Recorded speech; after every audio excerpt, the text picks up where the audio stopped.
So, Jason, I do think before we start, we should put out a disclaimer that there were no babies punched during the making of this podcast. Several that we wanted to punch, but none that we actually punched. Pretty much like all. Yeah, no. I think. I mean, which is... It's fair. Mostly toddlers. I don't necessarily want to punch babies per se. I mean, punch babies' parents, sure. Once they become ambulatory, them on their, then they deserve to be punched. But if they're being dragged here and fro, I mean, like, that's not really their fault. Because you don't like to be dragged. Right. Yeah, exactly. To and fro. Right. I mean, none of us do. I barely want to leave the house as is. So like, yeah. Well, why would you? I mean, really? There's something good outside. There isn't. I just can't, like, I was reading the news today, which was a mistake. Oh boy. I know. And we are 4 days. Was it about a lucky man who made the grade? Oh, fuck off, man. At least you didn't do like some Billy Joel thing, right? At least you did. Well, at least you did Billy the Beatles, right? At least you did a band I like, right? But I mean, like, we're 4 days into this new year, and because I guess we decided that we're actually going to do 2024.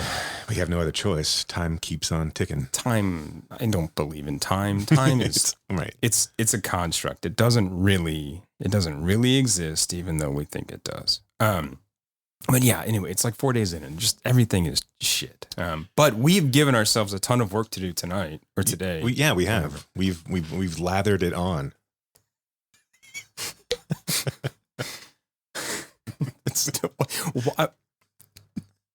It's the after hours versions of the podcast. I mean, I'm not in that mid-afternoon drive time that I'm normally mindset that I'm in. So now you're a little more like relaxed, right. A little more kind of. Yeah, I've got the smoking robes on. Right. Slippers. Right. You've got your smokeless vape. Velour pajamas and. I do have extra house shoes if you're. I'm just kidding. Okay, but seriously, we have a lot to do today. Things just kept popping up. Yeah, we just kept like, hey, well, let's talk about that. But we are continuing our dive into the films of Hal Hartley with a look at the films Amateur and Flirt. And we're also going to dig into several new releases. Sam Esmail's Netflix thing, Leave the World Behind, the new Yorgos Lanthimos film, Poor Things, and Saltburn, which, yes. Yes, it did. Where I love this. Have you seen this like trend? I don't know if it's on TikTok or whatever, but I saw it on. It doesn't happen on TikTok. Instagram. I don't know about it at all. It's just right. I know your affinity for TikTok. But I guess there's this like trend where people will film themselves before watching Saltburn. Oh, and after. I did see, because you sent me that one. Oh yeah, well, right. I sent you that one. Yeah. This couple just like, what the fuck was that? And I think that was my reaction. So I guess we'll just start with Saltburn. Yeah, sure. Let's do it. This is, I didn't even write anything down for this one. Yeah, but this fine. is it's a pretty Emerald Fennell's newest film. Promising Young Woman was his previous. Her previous. Sorry. I don't know why I said his. So I have, this is funny. So, peek behind the curtain. I'm in the education world, right? And the literature side of it a lot of times. And so a lot of times when we read things, I try to have the students read as little work from straight white guys as possible. Right. And so it's a lot of women, but they will default into he, right? Or what he says here. And I'm like, no. No. Like, oh, I'm like, yeah, the writer's name is Joan. Like, well, why are you? I mean, Emerald can go either way. Like it's a. You're right. You're right. I mean, I guess male strippers have a name, Emerald. Look, I mean, artist types, look, I'm not. Okay. Yeah, right. But they wouldn't have a last name at that point. It would just be Emerald. Right? So only artistic females with the name Emerald would have a last name. Okay, yeah, I'm with you. I'm following that logic. So yes, okay. Look, it was a slip of the tongue. Yeah, we've only talked about. We're only talking about male filmmakers today, except for one. So that's fine. Yeah, and I knew Promising Young Woman was directed by a woman. Yeah, I don't know why it was but like Lanthimos is Greek, so right. So it's a daily decision, as it is for all of us. So to be or not to be Greek, right. You know there was a college Christmas party tonight. NFI, me and you, not fucking invited. You all right? Yeah, I've got a flat tire. Take my bike. Hey, that is so kind. Thank you. I'm sorry I don't know your name. I'm Felix. Oliver. Oliver. Oliver, I love you. I love you. All right, cheers, Ollie. My parents, they've got problems. What do you mean problems? I don't think I'll ever go home again. Well, why don't you come home with me? Come to Saltburn. Mr. Quick. Wow. And here he is now. Oh, what beautiful eyes. Oh, how wonderful. Yeah, I told you he wasn't a minger. Oh, but darling, you're kind about everyone. You can't be trusted. I had them hang up an old school dinner jacket. We dressed for dinner here. Dressed for dinner? Yeah, it was like black tie. I think I like you even more than last year's one. You're so, So what? real. Can't have been easy for Venetia. With you being a mother. Why? Now it's time to take things up a notch. Shawty had them apple bottom jeans, boots with the fur. This place? You know, it's not for you. Lots of people get lost in Saltburn. Oh, that's just giving me goosebumps. Look, Pamela. Oh, no.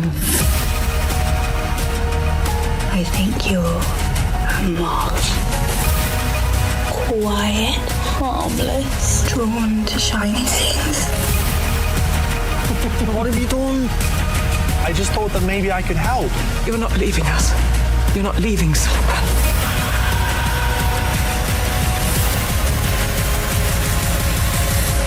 I don't think I'll ever go home again.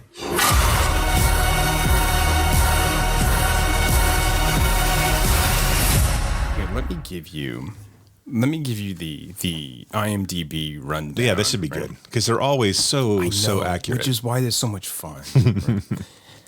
A student at Oxford University finds himself drawn into the world of a charming and aristocratic classmate who invites him to his eccentric family's sprawling estate for a summer never to be forgotten. Okay. That's a very benign look at this film. Now, granted, I understand you don't want to give too much away in a 2-sentence plot synopsis. Right. I do think this movie suffered a bit from not knowing how to market it. I do think when I heard about this film going in, and I think this for me blew up at Fantastic Fest. I heard everything. I mean, like when it came out of Fantastic Fest, people were talking about it and saying this was going to be, whatever it was going to be. This is going to be a film. You won't believe this 120 minutes. This has characters and pictures, and they move. I read that this was a twisty, turny, plot twisty kind of thing, and that's not really what it is. There's not some sort of big reveal. They try to make it a big reveal. There's a slow salt burn to it, but I mean, like, but yeah. Well, I guess that is a problem, I think, of the film is that it leans into that, like, let's go back and look at what really happened. Why do that? I mean, so I think this is there are a lot of choices in this film, but in terms of like a storytelling choice, that's one that I was really questioning. Like, why do that? Because does it even matter? It doesn't in the sense of the story. None of that matters. Right. Well, and you can see this, like, so the young lower middle class, Oxford student who's struggling to get by and who's really not struggling. That's the twist, right? That's more of the twist, is to find out he's not really this put upon soul that he says he is, and that he's just evil, right? in essence. That's really the kind of, and then it's kind of like weirdly double played with, let's go back and look at this scene again from a different perspective, and you'll see, oh, his bike tire wasn't really flat. Yeah, I think that whole section does itself a disservice, because we know that Oliver is scheming the entire time. Yep. And I think if those pieces had been like, I don't think it really, like, there, I feel like the meanness of, and I like this movie. I know, really, I know I shouldn't. Okay. But I find it deliciously stupid and overblown. And I loved just the mean aspect of it. I loved how, like, it just didn't give a shit. Like, it didn't give a shit about its morality. It didn't give a shit about, like, it exists to shock, and it exists to, I don't know, just to be a fucking gut punch. I don't know. When I saw it, I really dug it. And I think, like, all of it, regardless of how you feel about it, and I know that, like, if you don't buy into the vampire scene, and we can talk about it in a second, I do think that this is hands down the best cinematography of the year. Oh, it's by far. It is gorgeous, and I agree with you. I agree with you there. Like, it really is gorgeous. When Oliver is, is basically watching the body of Annabelle in the bathtub, and you can see his face reflected in this pool of blood. It's just amazing. Like, it really is. Like, I was just, like, stunned, just watching this movie, especially on the big screen. It was really cool. Well, in that scene after they discover Jacob Elordi's body, and they're all having like lunch, right? In this big room, and they draw the curtains, and everything is then, like, bathed in this red light. I mean, I thought that was, there are really gorgeous moments in this film, and I think just overall, it's a beautiful. So I sitting there watching it, I was equating it to, like, a Paul Morrissey Warhol flick. This is like this is a Warhol kind of, like, it's over the topness is, I think, part of the point of it, and you kind of have to figure out if you're going to go along for that ride or not.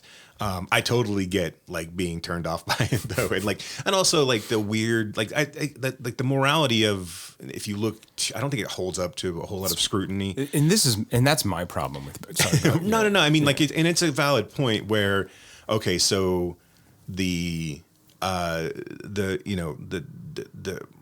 overly not the overly generous, but the kind of overly simplistic aristocratic family is the one you should feel sorry for in this case. From the look, I think in 2023 that's a weird message to be putting out there, but I don't think this movie actually gives a shit about that. No. I think because again, this movie ends with flopping dicks for 5 minutes, and so like it doesn't. I don't think it gives a shit. I don't think it cares at all. And I think kind of coming off of Promising Young Woman, that was kind of preachy, like a really kind of preachy in a way, and like almost like heavy-handed preachiness that kind of undercut its message in a sense. I like Promising Young Woman less than I like Saltburn, but not. I don't know. I kind of go back and forth on Promising Young Woman. I really like Carrie in that role, and I like Bo Burnham in that role as well. I think that Carey Mulligan's so good in Saltburn too. Oh yeah, she's amazing in this. Yeah, she's fantastic. She's in it for like a blink of an eye, really. I think but you're like, oh no, stay. You're so good in it. I think everybody's good. I think everybody's really good in this too. I don't think that's the problem with the film. Right. I don't think it's a problem of cinematography or vision or acting or performance. Right. I think it's what you're saying about Promising Young Woman, because I found this just as heavy-handed, actually. I mean, I think it was trying not to be, but I still think it is. And I think that her films are now becoming these kind of message films that don't really have any substance, where it's all kind of like style over substance, right? Like another movie we're going to talk about later. But but I really... There's no style in that movie we're talking about.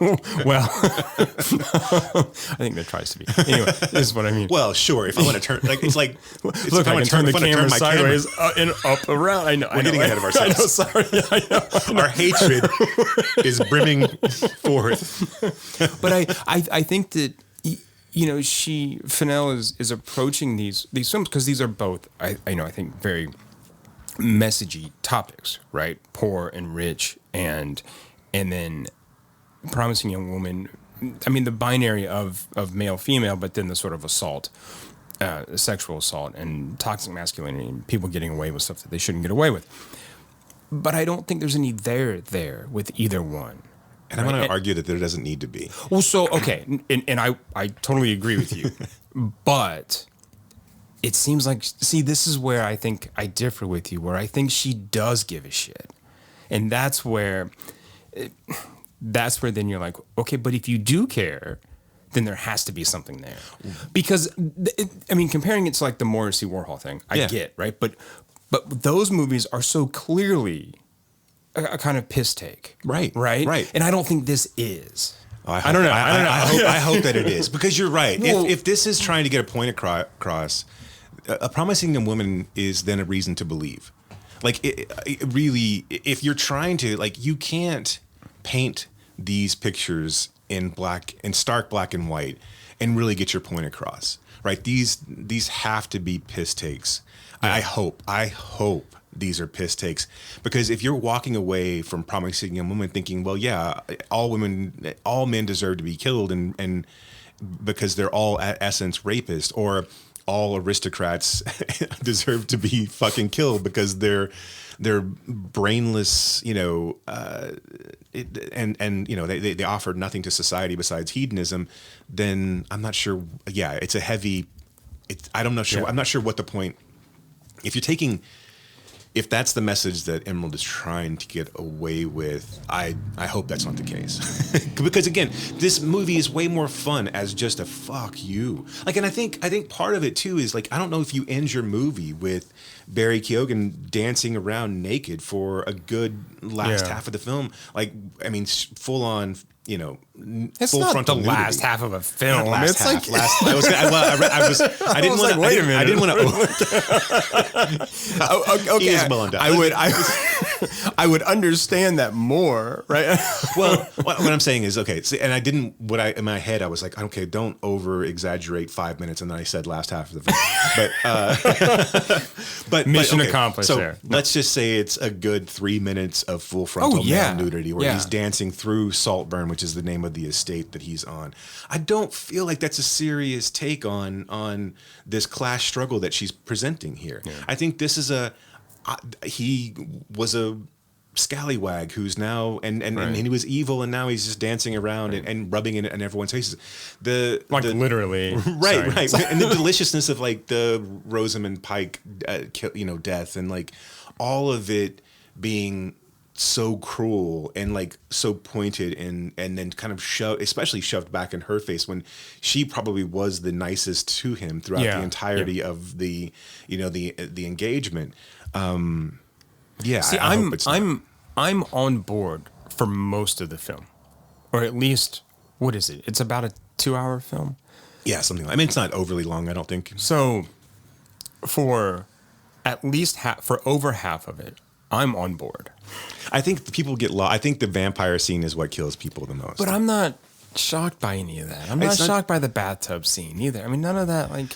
The bathtub scene was just kind of weird. Like that to me is like that's. But again, yeah, you're right. That wasn't the whole thing. I mean, and so like I'm on board with the weirdness, right? I'm 100% on board with the weirdness.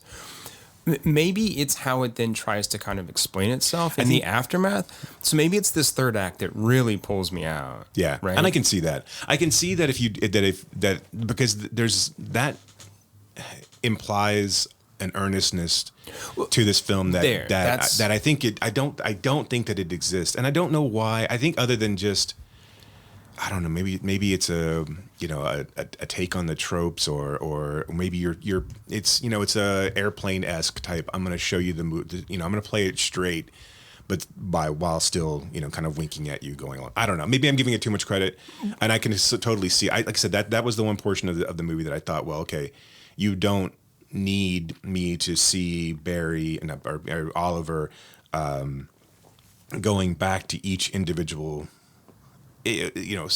scene that we saw him where he was struggling and realize he wasn't actually struggling, right? Yeah, I mean, so because again, like it doesn't matter, and that's where And I think that last bit, this is where it makes me feel like there is a message, right? That she's trying to tell us something else and not just saying, like, it doesn't matter. This guy wants to be these people.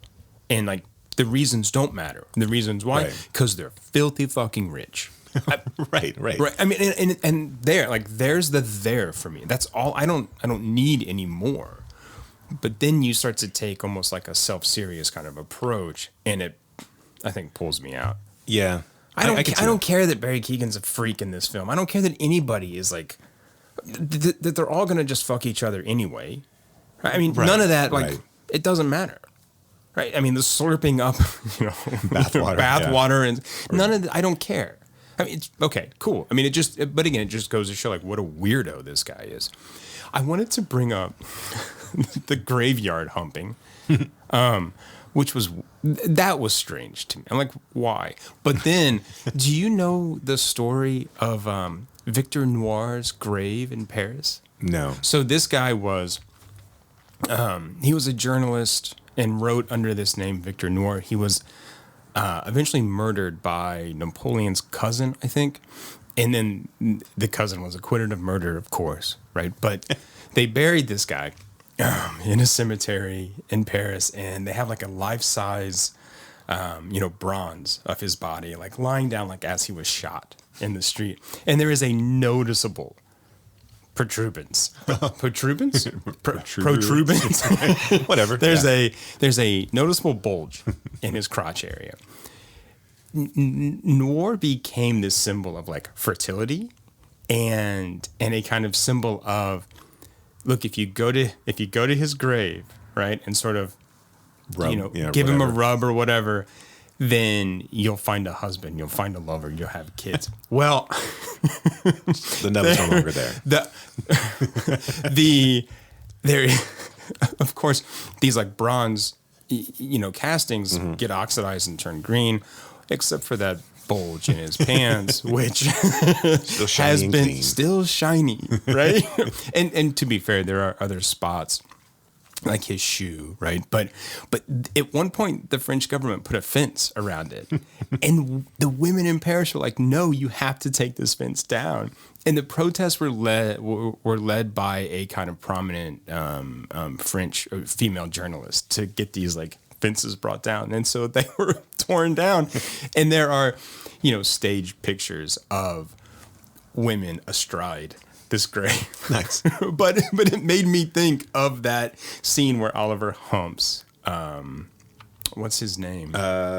His name is Felix. Felix's grave, right? Look at these. I came prepared this time. That's awesome. I've been writing it down. So I figured, look, I need to take this up to the next level. Well, I actually felt bad last episode. I made a comment about like not being professional, and I was like, but I do care, and I want to. I do care. Like, I do care.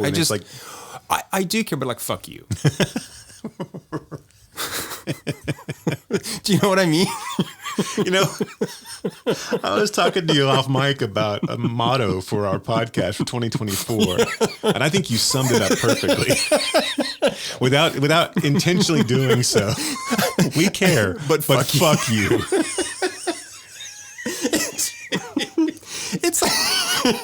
It's like whenever anyone tells me to do something, it's like, I'll fucking do it, but not because you said so, right?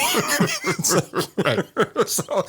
So yeah, like I do care, but fuck you. I mean, like people don't realize the work we put into this, and like right, the equipment that we stockpile. And, it's I don't know. Look, we're putting our eyeballs out on the front line for you people, and I don't think you guys appreciate it as much as you should. Yeah, did you see that? I guess Edgar Wright puts out like a list of all the films that he saw in the past year. Good for him. And my point here. I like that. Right. I'm being shitty. Right. I was like, wow, that was good for Edgar. I was. Oh no, another rich brick and fucking. Yeah, right. It has time to sit and watch movies, right? Yeah. But I guess he watched 344 last year. All right. So I guess he was trying to get to like one a day, but Didn't quite make it. Didn't quite make it. No. And I was Seemed like he curious. squeezed in a few extras. I was curious. Yeah. What a lazy bastard. I was curious how many you watched this year. So I have a real hard time keeping track. You mean remembering? Well, that too. But so I tried. Like that too. Yeah. So I used to be very diligent about writing them down, and then after a while, and then I was trying to do Letterboxd last year and like actually like commenting, but then that became overwhelming too, and then I just said fuck it, and then I get to a point where about halfway through the year, I end up like giving up on trying to catch up, and then I just say fuck it, and I'll start again this year. So, and I'll do the same thing because it's just a matter of I run into blockage. But I don't know, probably in the 300 range is what I usually end up seeing. I mean, like I don't try to like over to do it, but like, but again, most of the stuff that we end up watching is either for the podcast. Like I'm pummeling through Varda right now just so I can speak on the end of the month for the Fort Worth Film Club screening. Yeah, you're on your own with that one. I know, right? So I'll be out of town. Sorry, man. That's all right. I'll see what I can do. Fine. I'm actually trying to learn French by the time that we're. Oh, good for you. By the time of good the screening. for you. Yeah, yeah. So at the end of the episode, thumbs down on Saltburn for Siskel, and I'll get a thumbs up. I am much more of the Siskel, I think, out of the two of us, which is fine. Which is fine.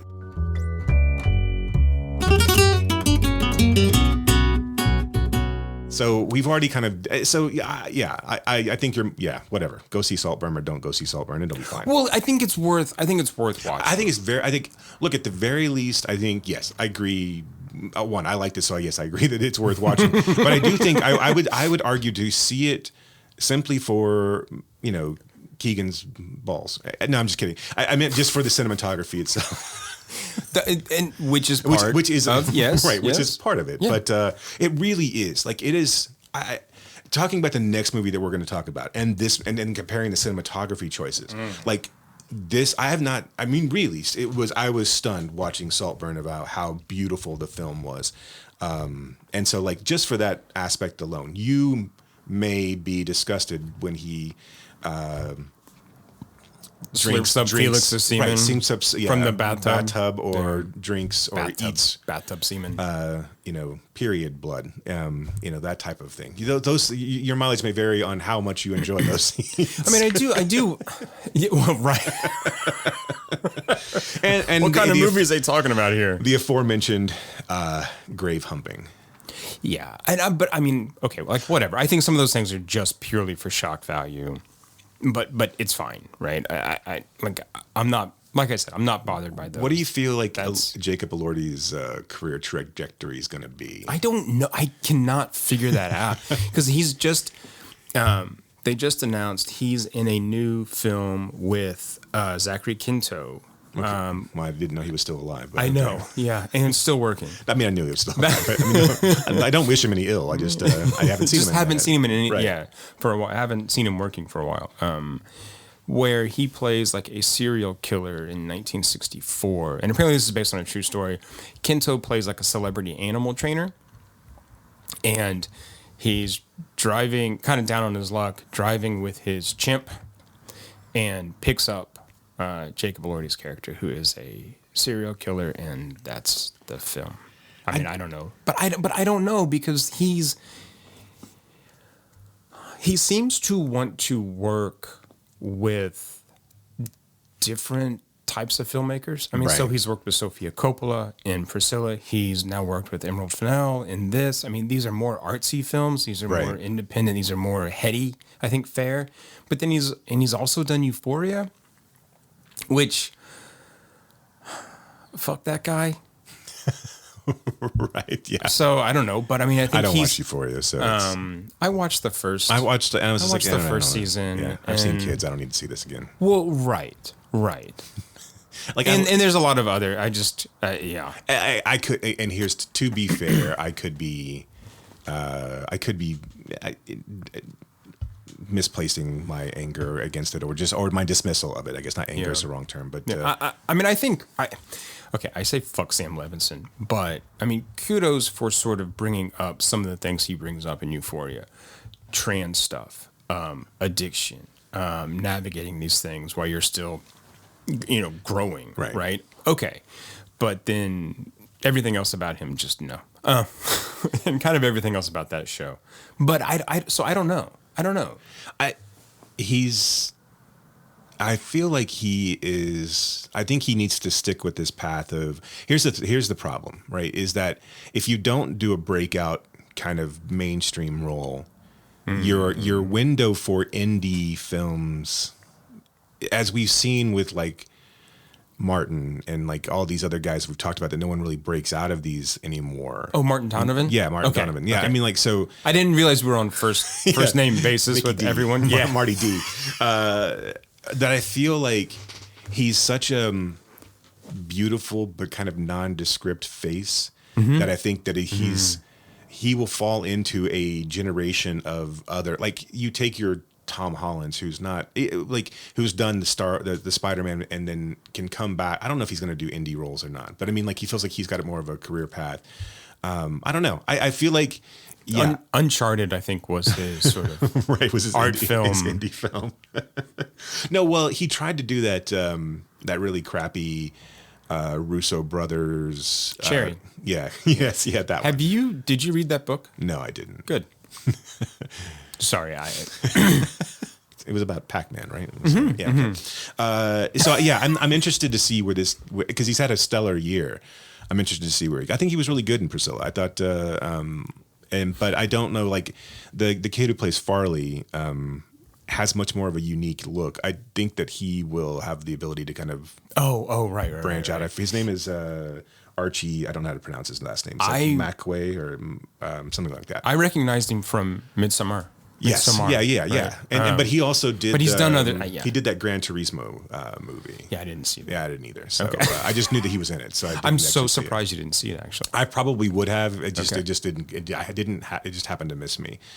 Yeah. So no. I mean, do you think he needs to do something sort of like Timothée Chalamet is doing now? No. Yeah, probably. Because by all accounts, he's getting a lot of like right. accolades for the Wonka thing, and that's what I mean. Like, right. I do think he needs to kind of like have a Jacob Elordi role that puts him in. This puts him into the mouths of the masses, and then allows him to come back and still work in the indie. That's kind of weird, turn of phrase, because of what we just talked about with Saltburn. But okay, all right, whatever. But I do think I find him.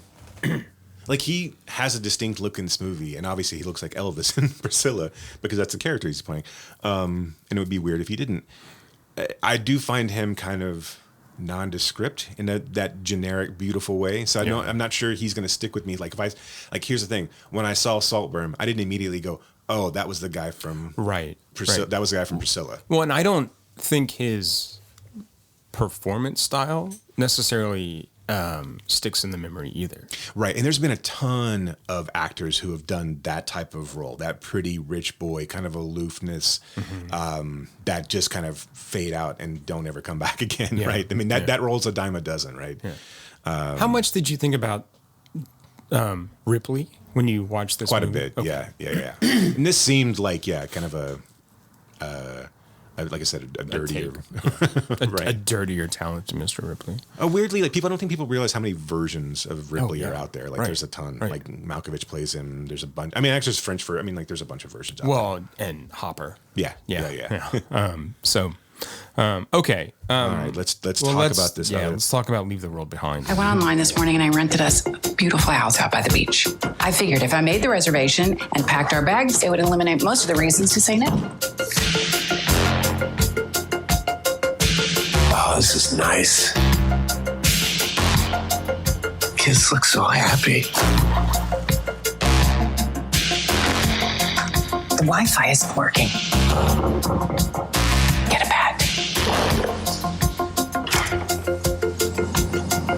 I'm so sorry to bother you, but this is our house. This is your house? We were driving back to the city, then something happened. You want to stay here, but we're staying here. We need to get them out of here. I need to think everything's gonna be okay. Everything is gonna be okay. isn't it? We are seeing ongoing cyber attacks across the country. Something is happening, and I don't trust them. Everything I know, I have told you. I don't believe you. I would do anything to protect my family. What you do is your business. Get in the car right now!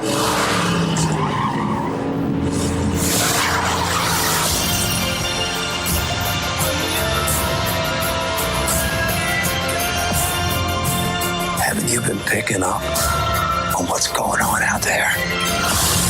Whatever it is, it's happening to all of us. I just want to know what is the truth.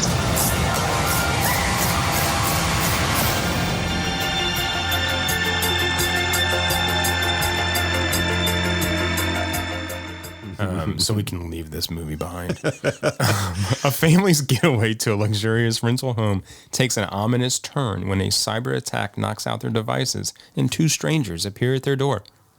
I don't know why, like I do because I watch a lot of shit, but I don't know why I continually come back to these movies that get talked about, that get dumped on streaming services. Like this to me is another No One Will Save You, in the sense it's just, in fact, I love No One Will Save You compared to this movie. Right. But you have all of these, like, it's weird that, and I almost believe that it's manufactured in a way where, but this movie is so simplistic and so dumb that it makes sense that it gets a lot of like buzz from, you know, your Graham and your talks initially. And I think, your Instagrams and your TikToks and your, come on, keep up with the lingo of the youth today. Jesus. Clearly, I'm speaking. I was talking. Yeah, yes. I mean, I am several years younger than you. See, we wore an onion on our belt back in the day. That was a style at the time. Or your what? It's a Simpsons reference. Oh, all right, whatever. We wore an onion on our belt because that was a style at the time. It was Grandpa Simpson rambling on early season Simpsons. Which was like, why did the J.C. McGinley thing on Scrubs, like, why do men wear their cell phones on their belt? Their pocket is right there. Anyway, I was talking about this earlier where I'm going to give away too much here, but sometimes on Instagram I end up watching like the get ready with me sort of like reels. Right? Mm-hmm. Yeah. And because you need to know how you do your makeup. No. Well, there's like men getting dressed too. So yeah, you are going to give away too much. So anyway, this one guy's like getting dressed and he's talking about this sort of trend that he's, kind of like trying to follow. And this is a married man, father of two in his mid-30s. And he talks about like, I wanted to try this because I think I still need to stay relevant with the young people. And I just went, what the fuck? Like, wow, really? And you're saying this out loud. So anyway, yeah, I don't care about being relevant, Jason, with the young people, apparently like you do. Right. I just, I need this podcast to reach out to the next generation. Yeah, well, yeah. Excuse me. Good luck. You better get on your social media manager. What the fuck are we talking about? You were talking about why this okay, and again, we talk about movies that don't get buzz at all, and then this piece of shit does get buzz. Yeah. And I just don't like. Is it because it's so simplistic and it talks about nothing in a broad way that makes you seem kind of deep and smart that people kind of glom onto this? Because I'm not trying to denigrate everyone who liked this movie. But if you like this movie, I feel like you don't like movies. You know what I'm saying? I mean, seriously. If you look, there's nothing wrong. Like, we've talked about this before. If your favorite movie is Gone Fishing, fucking dig in, love it. That's cool. And actually, if your favorite movie is Gone Fishing, you probably are a film lover because that's an ironic love, right? Right. If your favorite movie is fucking Transformers, then either you're 12. No, wait, which one? The first one, or any of them. Like the animated movie? No, not the animated one. Okay, well, that's why I have to. Well, that's why I had to ask. Not the one with Orson Welles. No, of course not. the Michael Bay former. Okay. The Michael Bay former. I like any of those. Bay formers. If that's your favorite movie, if Italian Job is your favorite movie, or whatever, which one? The Mark Wahlberg one, right? God. or any of those middling. The Michael Caine one is a lot meaner. It is. Sorry, I'm sorry. Any sort of middling level, like pseudo blockbuster. If those are your favorite movies, cool. No worries. Yeah, if Uncharted is the best movie you saw in 2021 or 2, whenever it came out, great, awesome. I love that you're going to the theater, and I love that you have a hobby. But if you think Leave the World Behind is deep, I would love to understand. Well, no, I wouldn't, because I think you're like, because it does nothing. It does absolutely nothing besides nothing. It just does nothing. It is a movie about the end of the world, and told, but it's all over the place. It's only little bit of kind of cleverness is the end, which I know pisses everybody off. But the idea of us, like the idea of the only way that the real message that it has is that we're all going to just turn back to our screens. And the thing is if it hadn't have been so heavy-handed, if it hadn't have been this girl desperately trying to see the last episode of Friends, the entire episode, and if she had if that last piece. So we go through this whole thing. And so this couple, played by a really terrible Julia Roberts. She's awful. What happened to her? Not that she was ever like, I mean, okay, I know she's won an Oscar, but that is not a bellwether of like whether you're not a great actress or not. But she used to be someone, I mean, like rom-coms and things. She's legit, right? And again, I don't know. I mean, I know she hasn't been around in a lot of stuff recently, but like this, and I know the role makes her to be a shrewish kind of Karen, sort of, right? And this idea that God damn this movie. This idea that she's like, an advertising agent, so she knows she's so cynical about humanity because she's seen how horrible people, we sell things to people, like, fuck you. And like that's a new idea? Right, exactly. That's what's crazy about it. It's like all of this. And then we've got the untrustworthy, just the fucking mysterious black people. And also, why is Kevin Bacon in this? Why is Kevin Bacon in this at all? Because that could have been anyone. Right. That could have been you. Yeah, absolutely. I mean, okay. So the premise being that these people go.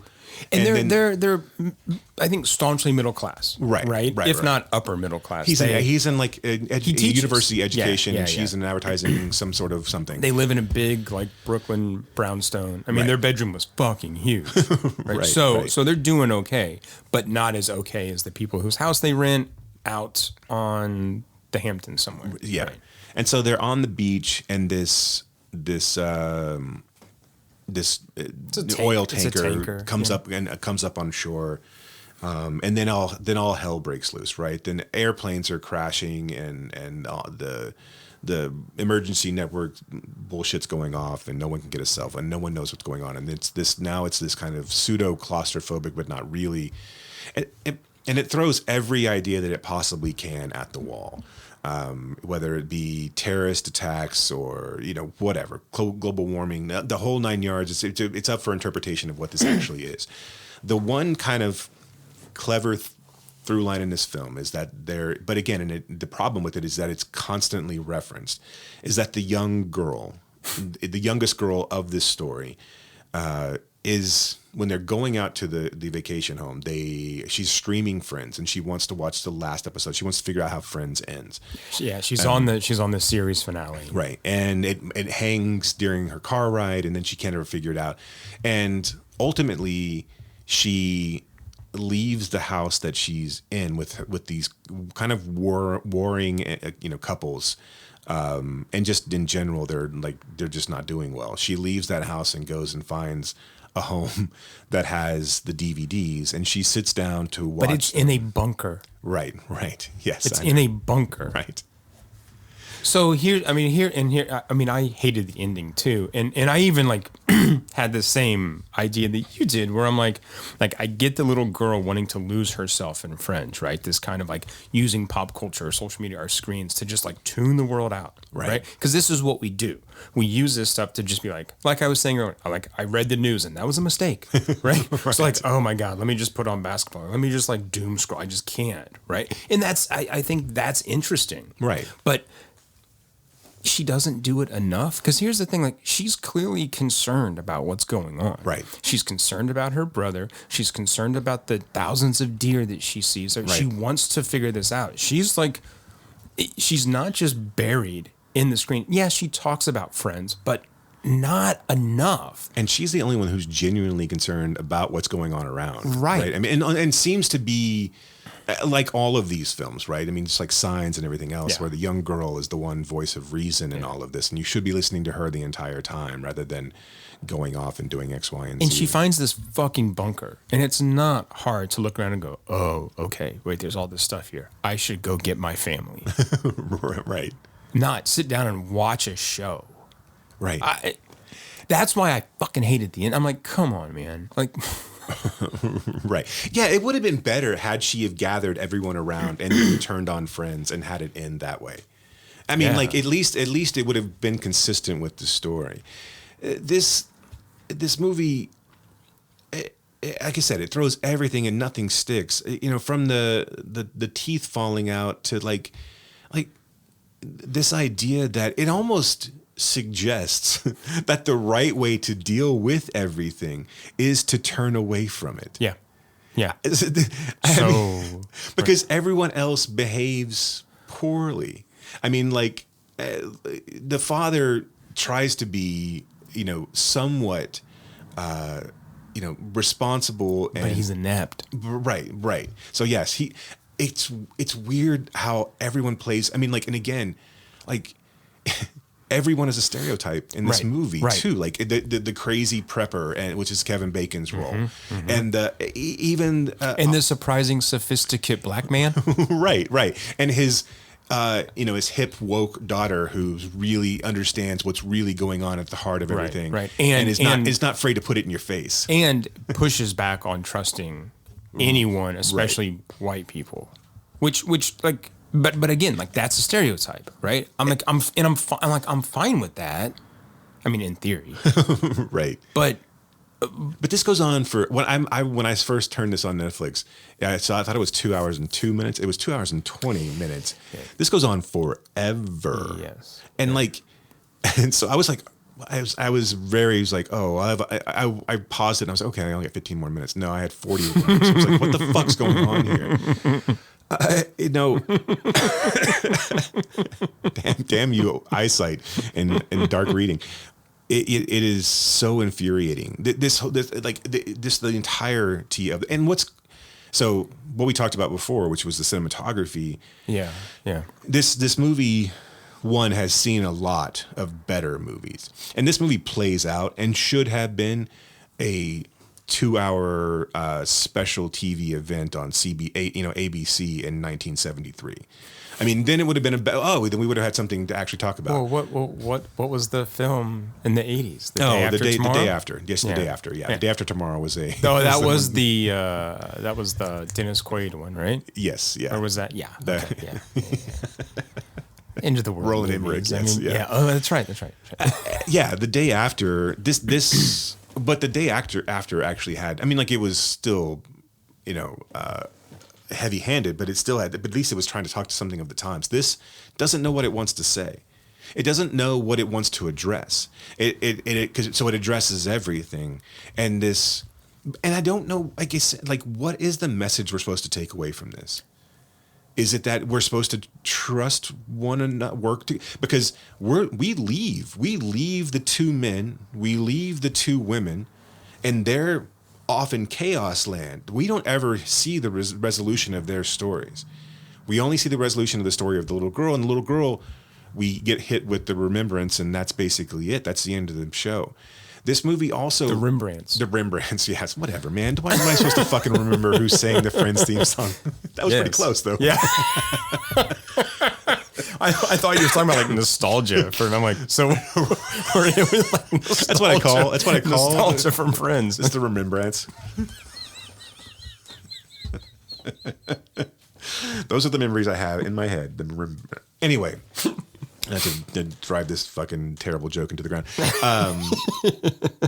But yeah, so this movie, like I said, it's seen a lot of better movies. It tries to be this weird, like Parasite-esque kind of like cinematography where we like, and also, but all it ever reminded me of was The Simpsons when we're going down from one level to another. So we see the white people sleeping above the black people, and the camera pans down from conversation to conversation, and then we're left with not Dutch angles, but just spinning camera, and like how many times.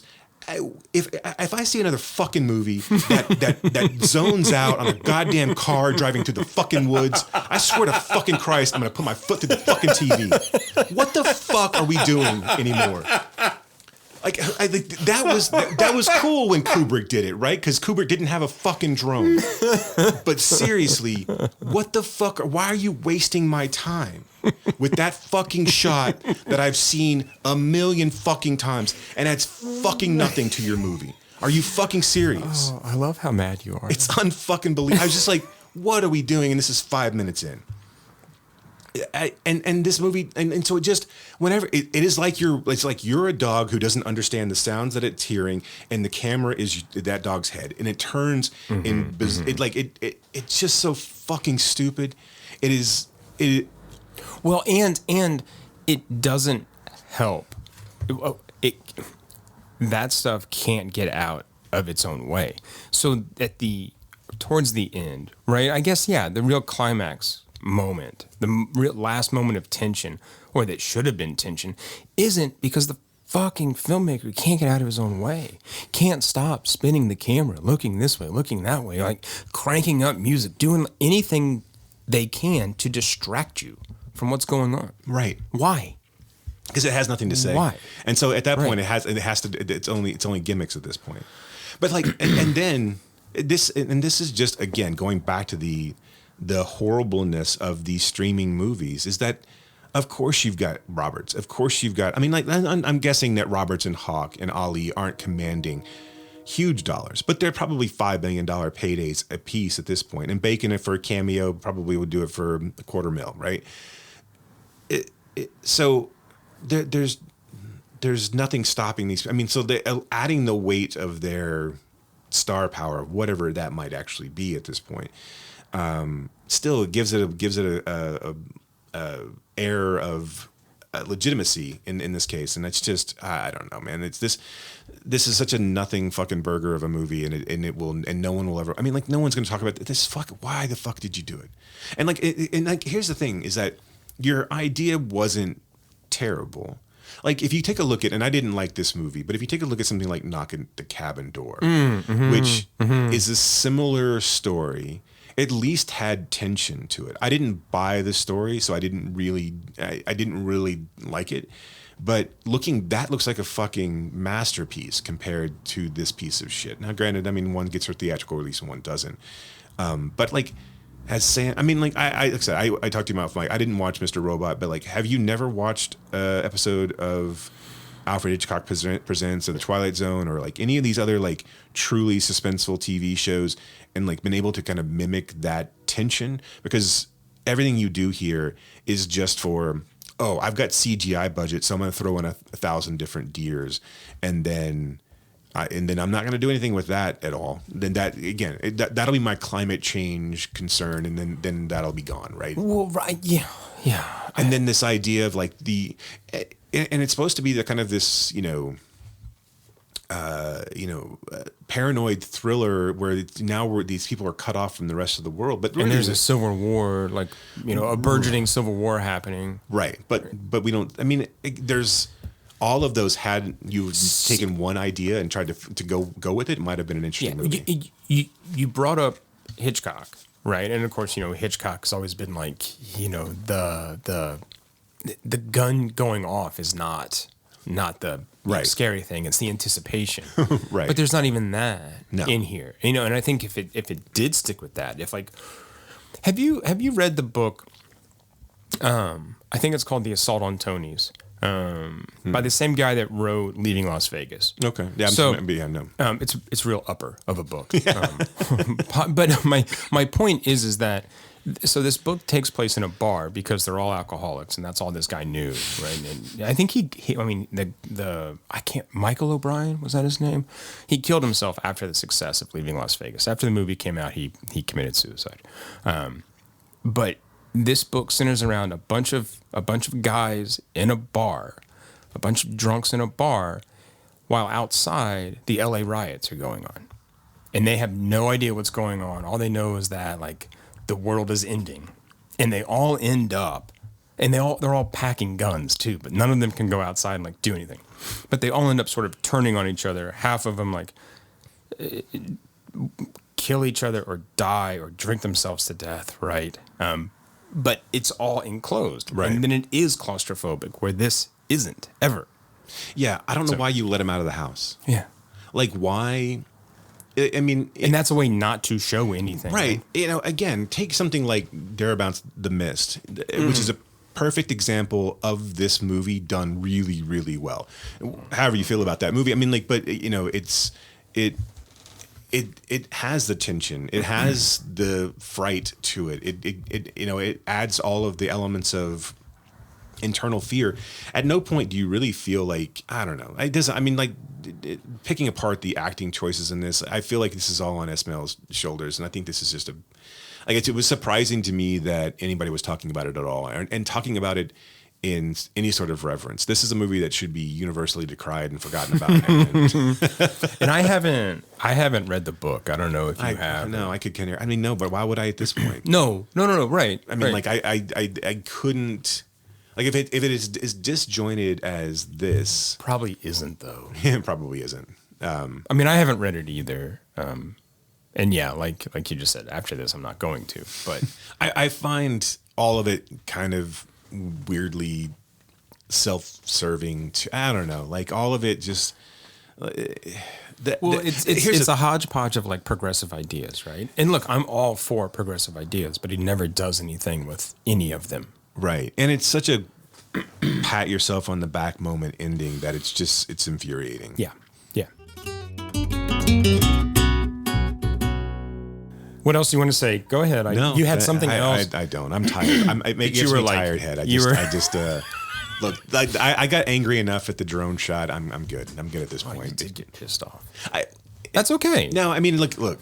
Like there, I mean, I just keep going back. There's no fucking like any of the scenes. Like everyone talks about the fucking tanker scene too, and I'm just like, that scene was boring as fuck. Like it's not. I mean, like they just ran sideways. Okay, cool. I mean, that wasn't like it was scary. I mean, like I don't. None of this was right. It wasn't like it was tension building. None of it was. There was nothing harrowing about this film, and I think that's right. I mean, that's one of its biggest downfalls. Yeah. Yeah. Right. Let's talk about a movie that I think we did like. Which is Poor Things. Poor Things. This is Bella. Bella, this is Mr. McCandles. Hello, Bella. Oh, she's an experiment. Good evening. Her brain and her body are not quite synchronized. But she's progressing at an accelerated pace.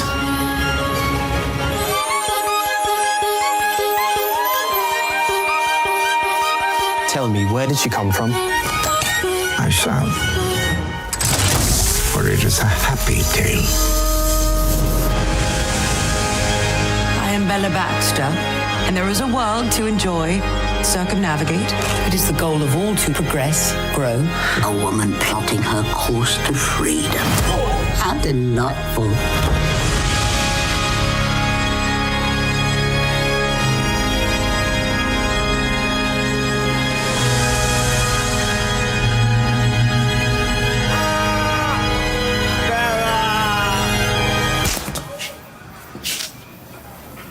Oh.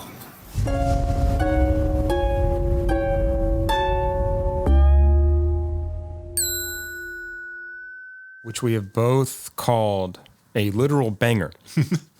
Right. Okay, in so all senses of the word. yes.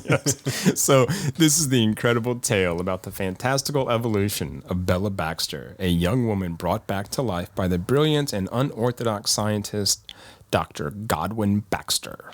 I hope this wins Best Picture. I know it won't, but I hope that it does. What do you think will? I'm sure some nonsense. I'm sure. I think it'll either be Killer's Oppenheimer or Barbie.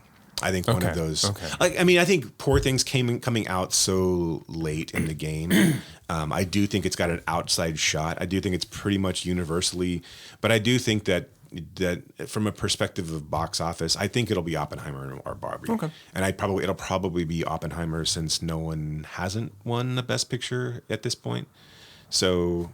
Or did he? I don't know. What would he? I'm sorry. I thought you said no one hasn't. I'm like, no one's won a Best Picture. Like they've never offered that award ever. What? No. Nolan. I don't think. What has Nolan won? Maybe screenplay for something. or effects or editing. Yeah, probably. I mean, probably the more like technical awards, yeah. but not Best Director, not Best Picture. Right. So this feels like his year. Yeah. Although this also feels like in a year where there haven't been. I think Gerwig has a solid. I think this is it's a coin flip between Nolan and Gerwig. Yeah. Yeah. And I could see it going both ways. I could see Gerwig winning director and Oppenheimer winning Best Picture, or Nolan winning director. So and Barbie splitting those two. Yeah. Yeah. It's just on the off chance. I think Killers probably gets ignored. I think not ignored, but I think it gets shut out. I think it's one of those ones like we've already given Scorsese his So awards. it'll get nominated. But it'll get nominated for everything, but yeah. And that'll be its kind of yeah. Okay, you got a nomination now. But I do think that Poor Things, and I think Stone gives Robbie a run for her money in that category. So this is interesting because one of the things that I thought about this film was that I think Ruffalo and Stone are both unfucking believable. I think they're both amazing, and I was thinking that Stone is doing a similar kind of work that Robbie is, where she has to be a couple different things at the same time, and I think that it's so tough. This is a showier role. Yeah. In a weird way than Barbie is. Right. But I mean, there's more, Stone is so good here with the physical acting, right? And her sort of impression of, a Monty Python skit a lot of times.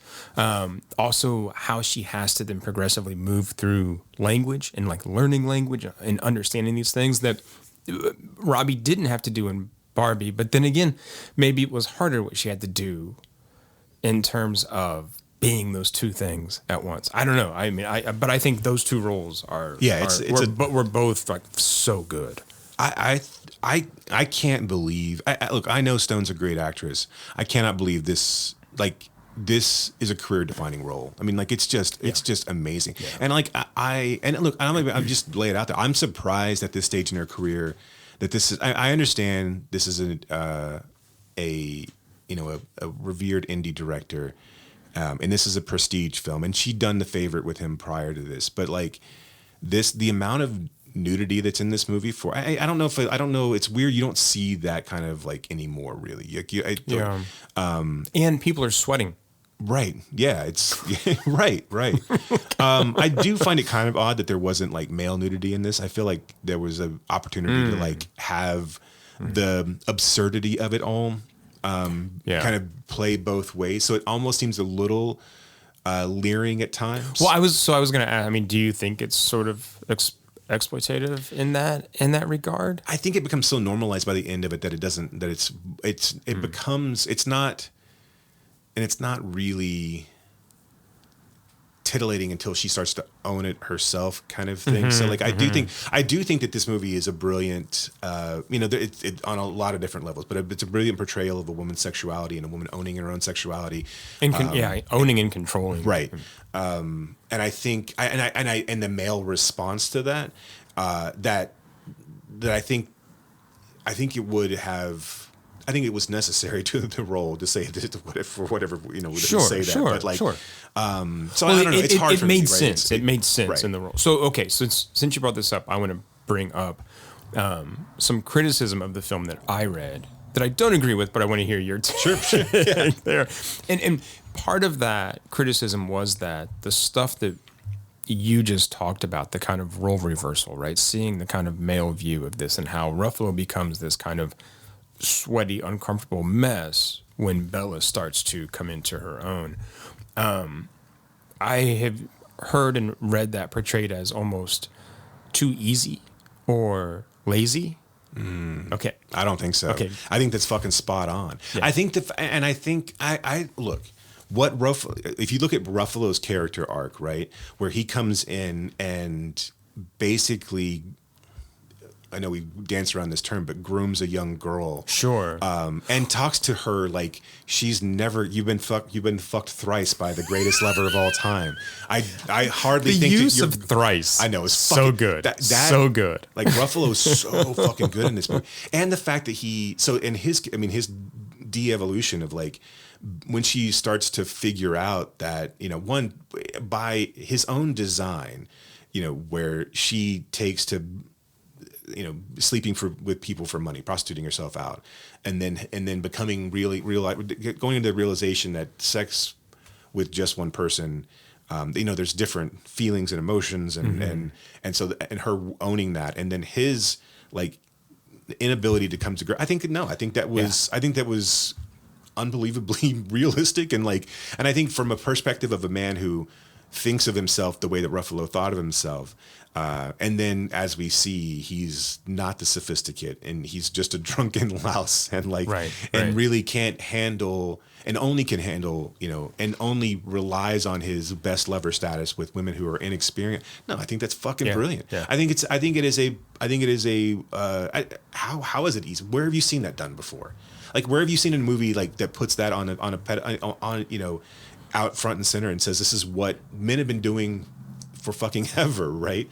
Of taking, one, leering after young women, waiting for them to be to find, their when Bella finds her own sexuality by essentially discovering herself, and then him just kind of swooping in the moment that happens and taking her away from everyone who's around her, and making her trust only in him, and seeing a world through his eyes. And then when she starts to figure out that that's not the only way that it is, I think it was a brilliant take on that whole dynamic. And I think both of them, like as the sophistication grows in Bella and devolves in Ruffalo's character, I don't know. I thought it was spot on. I thought it was just amazing. So I did too. Don't yell at me. No, I'm not yelling at you. But I was really surprised to have read that. I would love to see what their backing case to say it was easy. Like, this is something that we've been talking about forever. Why would you ever want to bring it up again? There really is no backing case, and I can send you the article. It just seems like later. It seems like at that point, if you're making that case, then you're just butthurt because you feel like Ruffalo should have been a Lothario throughout. Like, we don't really want to see a character arc for Ruffalo, because by the time that he then tries to betray her and tries to kind of, like, when he has no other recourse other than to get her, to get her old husband, well, her body's, again, fucking brilliant premise, where, and one that is, I hesitate to use the word brave, but like from a storytelling perspective is really like to have people and have your main character buy in on the body was dead and we took the brain out of your unborn fetus and put it in your brain. And so, yes, the body is the mother of the brain of the woman that's inside the head. So the body was married to another husband, but now it's a completely different person. I mean, like, this is a movie that can be talked about for fucking days. Like, tell me that's easy? Fuck you. Like, how is that easy? And again, I know they're talking about a specific point about Ruffalo being, well, he becomes a baby because he can't handle his girl being all sexed up by somebody else. That happens all the fucking time. Right. And again, we don't talk about that shit at all. Can I read you this? Yeah, please. All right. So this is a quote. The title of Poor Things betrays the fundamental smugness of artists working from a vantage of cozy superiority who believe simple, lazy role reversal, that is, men reduced to sweaty, pearl-clutching hysterics, is tantamount to genuine gender parody or parody. Everything goes down easily. Was this written by Ben Shapiro? No. I mean, surprisingly, it's written by someone who I have a fair amount of respect for. I mean, does it matter if I say their name? No, because they wrote it. It's out there. Well, I mean, it's Adam Naiman, the critic. He's based in Toronto and has done a lot of work for. He's fucking Canadian. I know. This is on The Ringer. So however you feel about Bill Simmons and stuff is like notwithstanding here, but he's also written for Film Comment and a lot of other places like that. Okay. So it's not just that, but I mean, I read that. I'm like, I don't get this. This is not. I don't understand this. So here's the thing. I think he's misunderstanding this movie. This is not gender role reversal. This is playing out stories how they play out. This is gender. These are gender fucking roles that are played here. The fact that Bella starts to own her own sexuality is not a role reversal. That is a natural evolution of what a woman goes through. And how from what I understand. Well, right. But no. As the authority on this, that's what I understand. Listen, ladies, let me tell you what you guys go through on a daily basis, right? I understand. Let me explain it to you. But along with this idea, I mean, bake into this the idea of sex work as work. Right. And Catherine Watterson, who she's just wonderful every time she's in something like this, right? Where in a different movie, the madam of the brothel is evil, conniving, whatever, but she's not. Right. I mean, she kind of supports these women in sort of doing what they want. Now then they have this idea of kind of like socialism and Marxism and stuff, but whatever. Bella takes this role as a sex worker with full knowledge of what she's doing. I mean, she has gained this knowledge and understanding. I mean, we talked about in Hartley's Surviving Desire that Sophia wanted to experience things, and that's why she was having this relationship with Martin Donovan. It's the same thing here. Bella is out to gain empirical knowledge, right? Epistemological knowledge, right? She's going to do things to understand them. And I mean, I think that's brilliant. I think this is a movie that is, I mean, told from Bella's perspective and Bella. So like I said, I think that the idea that this is a role reversal is fundamentally wrong. I think that I think you may get caught up in the fantastical elements of this story and the kind of, like perverse whimsy that is in this from a perspective of like combining dogs and chickens and chicken and whatever the goose. But I mean, it's a Frankenstein movie, right? Absolutely. I mean, absolutely.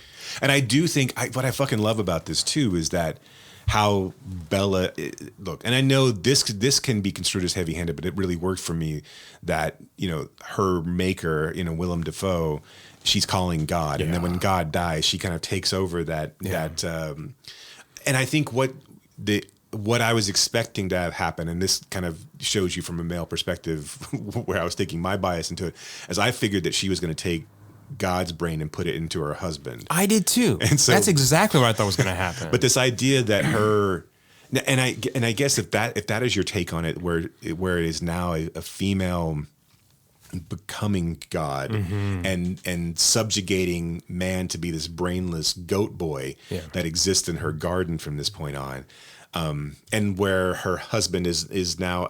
But I think. Look, Max is obviously he's still, however you want to see it, he's not the most masculine man. He's the ally in the film. But he's the ally, right? He's the one who doesn't really care about her sexual past. Well, he understands that it's hers. Right. It doesn't have anything to do with him, right? Yeah. So, and then becomes her companion in this. I think this is really, really well done. I think Stone and Dafoe and I forget the guy's name who plays Max. Rami Youssef. Yeah. I think everybody in this movie interesting is turn from him too. Right. I mean, if you've seen his other stuff. Yeah. Right. Yeah. I think everybody is. I do think it will be a travesty, and I know it won't happen. But if Ruffalo doesn't win for best supporting in this, he's so delicious and good. I think, like I said, I think you could toss up between Robbie and Stone, but I mean, have you watched any of The Cure? Or The Curse, I'm sorry. No. The Curse, I've been kind of saving for it to all to end and then for me to kind of pull it together. Yeah. I like watched through like my fingers the first episode just because like the cringe stuff is just right. And it just makes me uncomfortable, which I mean goes to show how well it's being done. I love Nathan Fillion, but I have a hard time watching his shit. Too. Exactly. It's just like I know, so do I. But I'm just like, I just can't. Like, oh, did you just say? I'm always like trying to hide under the couch right when it's going on. Right. But she's so good in that as well. I mean, in a similar kind of role, like a misguided kind of progressive sort of, house flipper, right? But I mean, so the work she's doing right now is just fantastic. Yeah, she's phenomenal. I mean, like this stuff, even when you see her on like Saturday Night Live or things the things that the way that she can kind of transition into like broad physical comedy and just absurdist humor, and then to go to something like that, which is not necessarily she showcases in this film too. Right. Absolutely. Yeah, I think it would.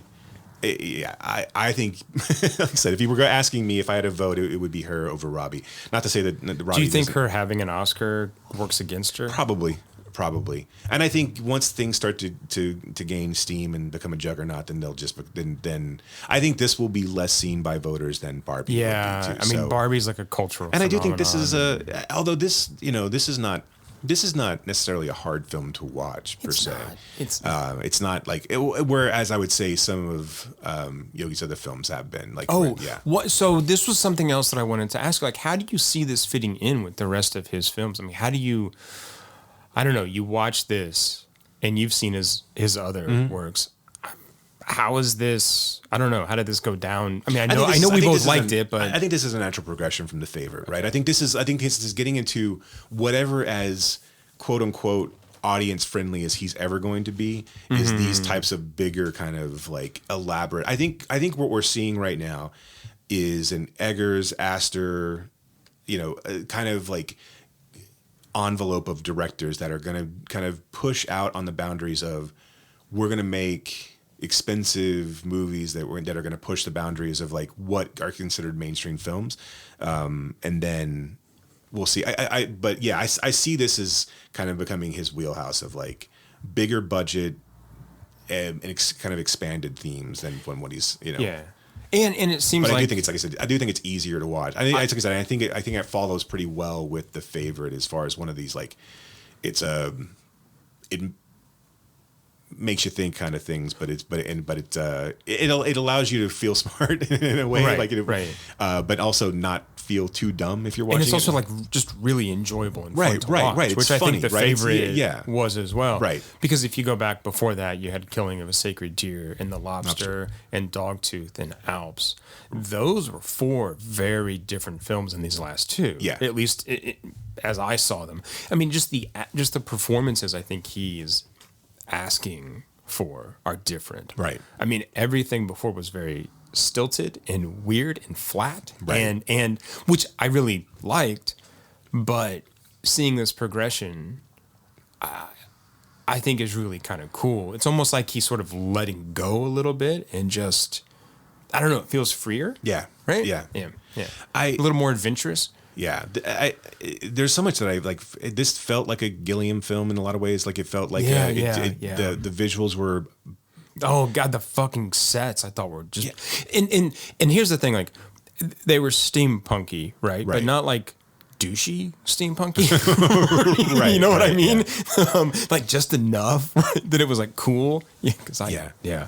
So here's something I wasn't always on board with, and that was sort of the switching between aspect ratios. And so like from the fisheye to then the normal like 1.66 to 1 or whatever he was doing, right. The black and white to color.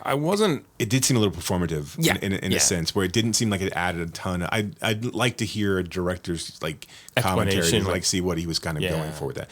The other thing that I didn't really, I have a hard time with characters who provide overt and obvious voice of reason. So like the Jared Carmichael character. Okay, good. I'm glad you brought this up. I didn't really vibe with. Like I don't think it was necessary to have Bella need to be turned from Ruffalo's character to kind of come onto her own. And it seemed like the meeting of those two characters was what really was her turning point of like, oh, well, you can do this on your own. You don't have to be beholden to this person, even though he whisks her away almost immediately. I don't think you need those two characters. I do kind of like the deliciousness of the old woman. Like, I like the idea. I like the idea of a younger woman meeting an old woman who has experience and kind of saying, hey, sweetheart, there's a lot of different in the world. And so you're going to experience a lot of stuff. So don't, you don't have to be this thing that you're being right now unless you really want to be that thing. The Carmichael piece of it, I just don't. I don't know. It stood out as like, I don't know why this character is in this movie. Yeah. What was the character's name that she meets in the brothel? I forget. So this was I cringed a little bit with both of those characters because, look, I'll just say, I don't know that we need two black characters cheerleading the white woman. Right, sure. Agreed. I think that's something where I was just kind of like, ooh, that's, I mean, I think it's less obvious with the other woman in the brothel, and I'm going to find her name, Toinette, played by Susie Bemba. I think it's less obvious there because there is a kind of relationship. There is a kind of like back and forth. And they're in a similar situation, right? Where they're both in the brothel. Right. And so they're both working, I think, to liberate each other in a way, right? In different ways. Right. Where all I see Carmichael doing is showing her, teaching her and cheering her to do better. And I'm just like, I don't know. This is, I mean. Yeah, it's almost magical in a sense. And it's just like, okay, well, I agree. I think one of those works well. And then two is too much, and then damages the other. Yeah. And I don't think in this film we really need like any men telling her anything. No, her progression is her progression. Yeah, right? and so much of it is just born out of curiosity too, and her wanting to learn things, and then men trying not to let her learn things. Right? God won't let her out to experience the world because, which, okay, I kind of get, right? But still, right, he locks the windows and come on, right?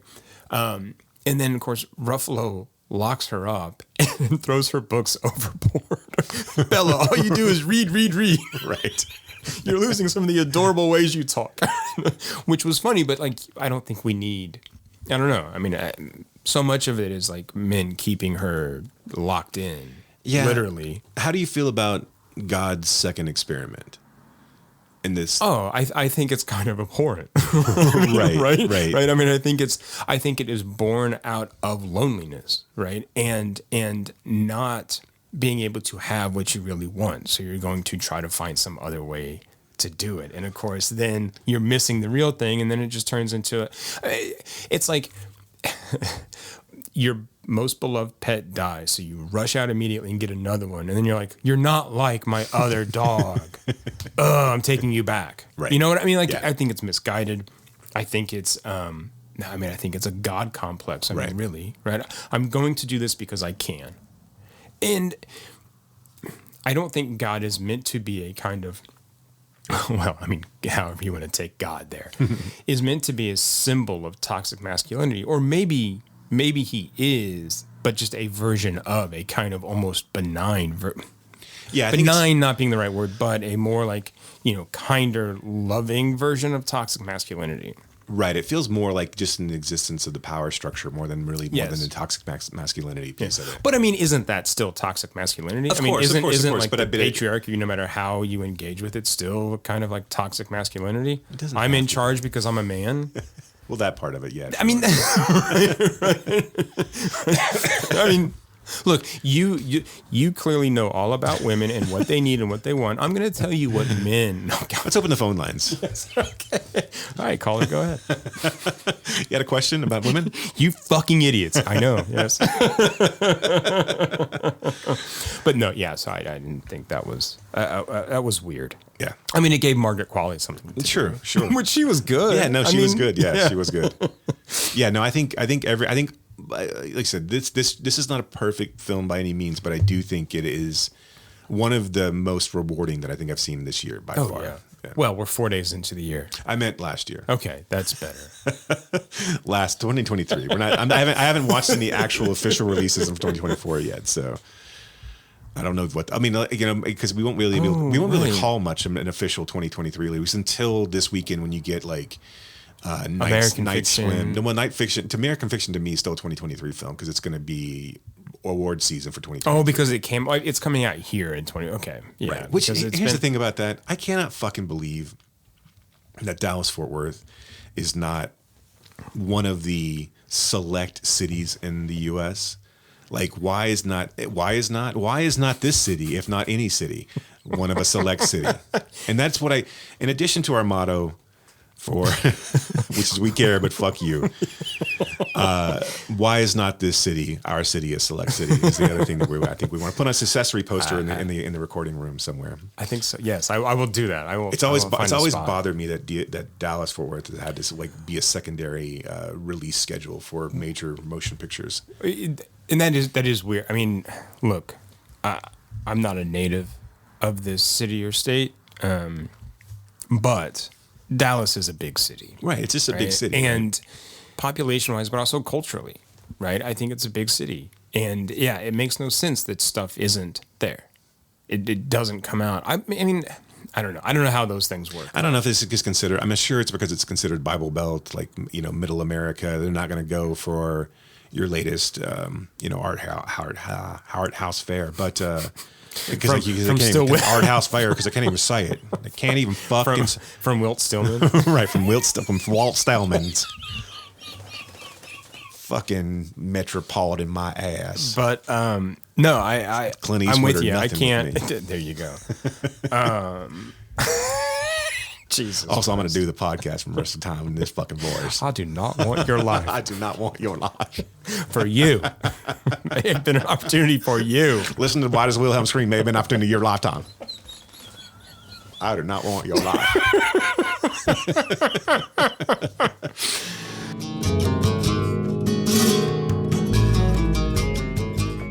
Yeah, so we weren't able to see American Fiction in 2023 when it actually came out. And I'm still nervous about seeing it now.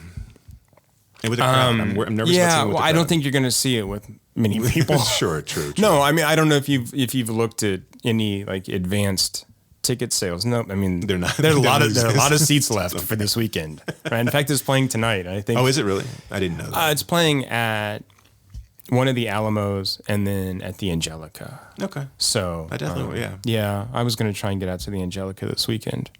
I mean, you have a family and stuff, so I don't know what you're doing. I mean, sometimes. Yeah, sometimes, yeah. When they acknowledge you.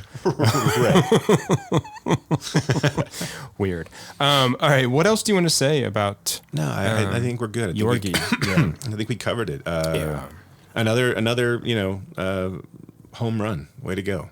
Congratulations. Yeah, I really like Lanthimos's work. I mean, I haven't seen all of like the shorter stuff that he's done. Me either. But I mean, Alps was so weird, as was Dogtooth, and it just, but they're so interesting and there's just so much to think about. I mean, for me anyway, with all of his movies, including like why he has some of the actors act the way they do in these films. So, that leads well into what we're doing next then. Yes. Okay. So I want to start with Flirt.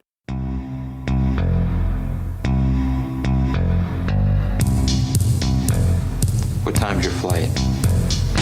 7. What do you want me to say?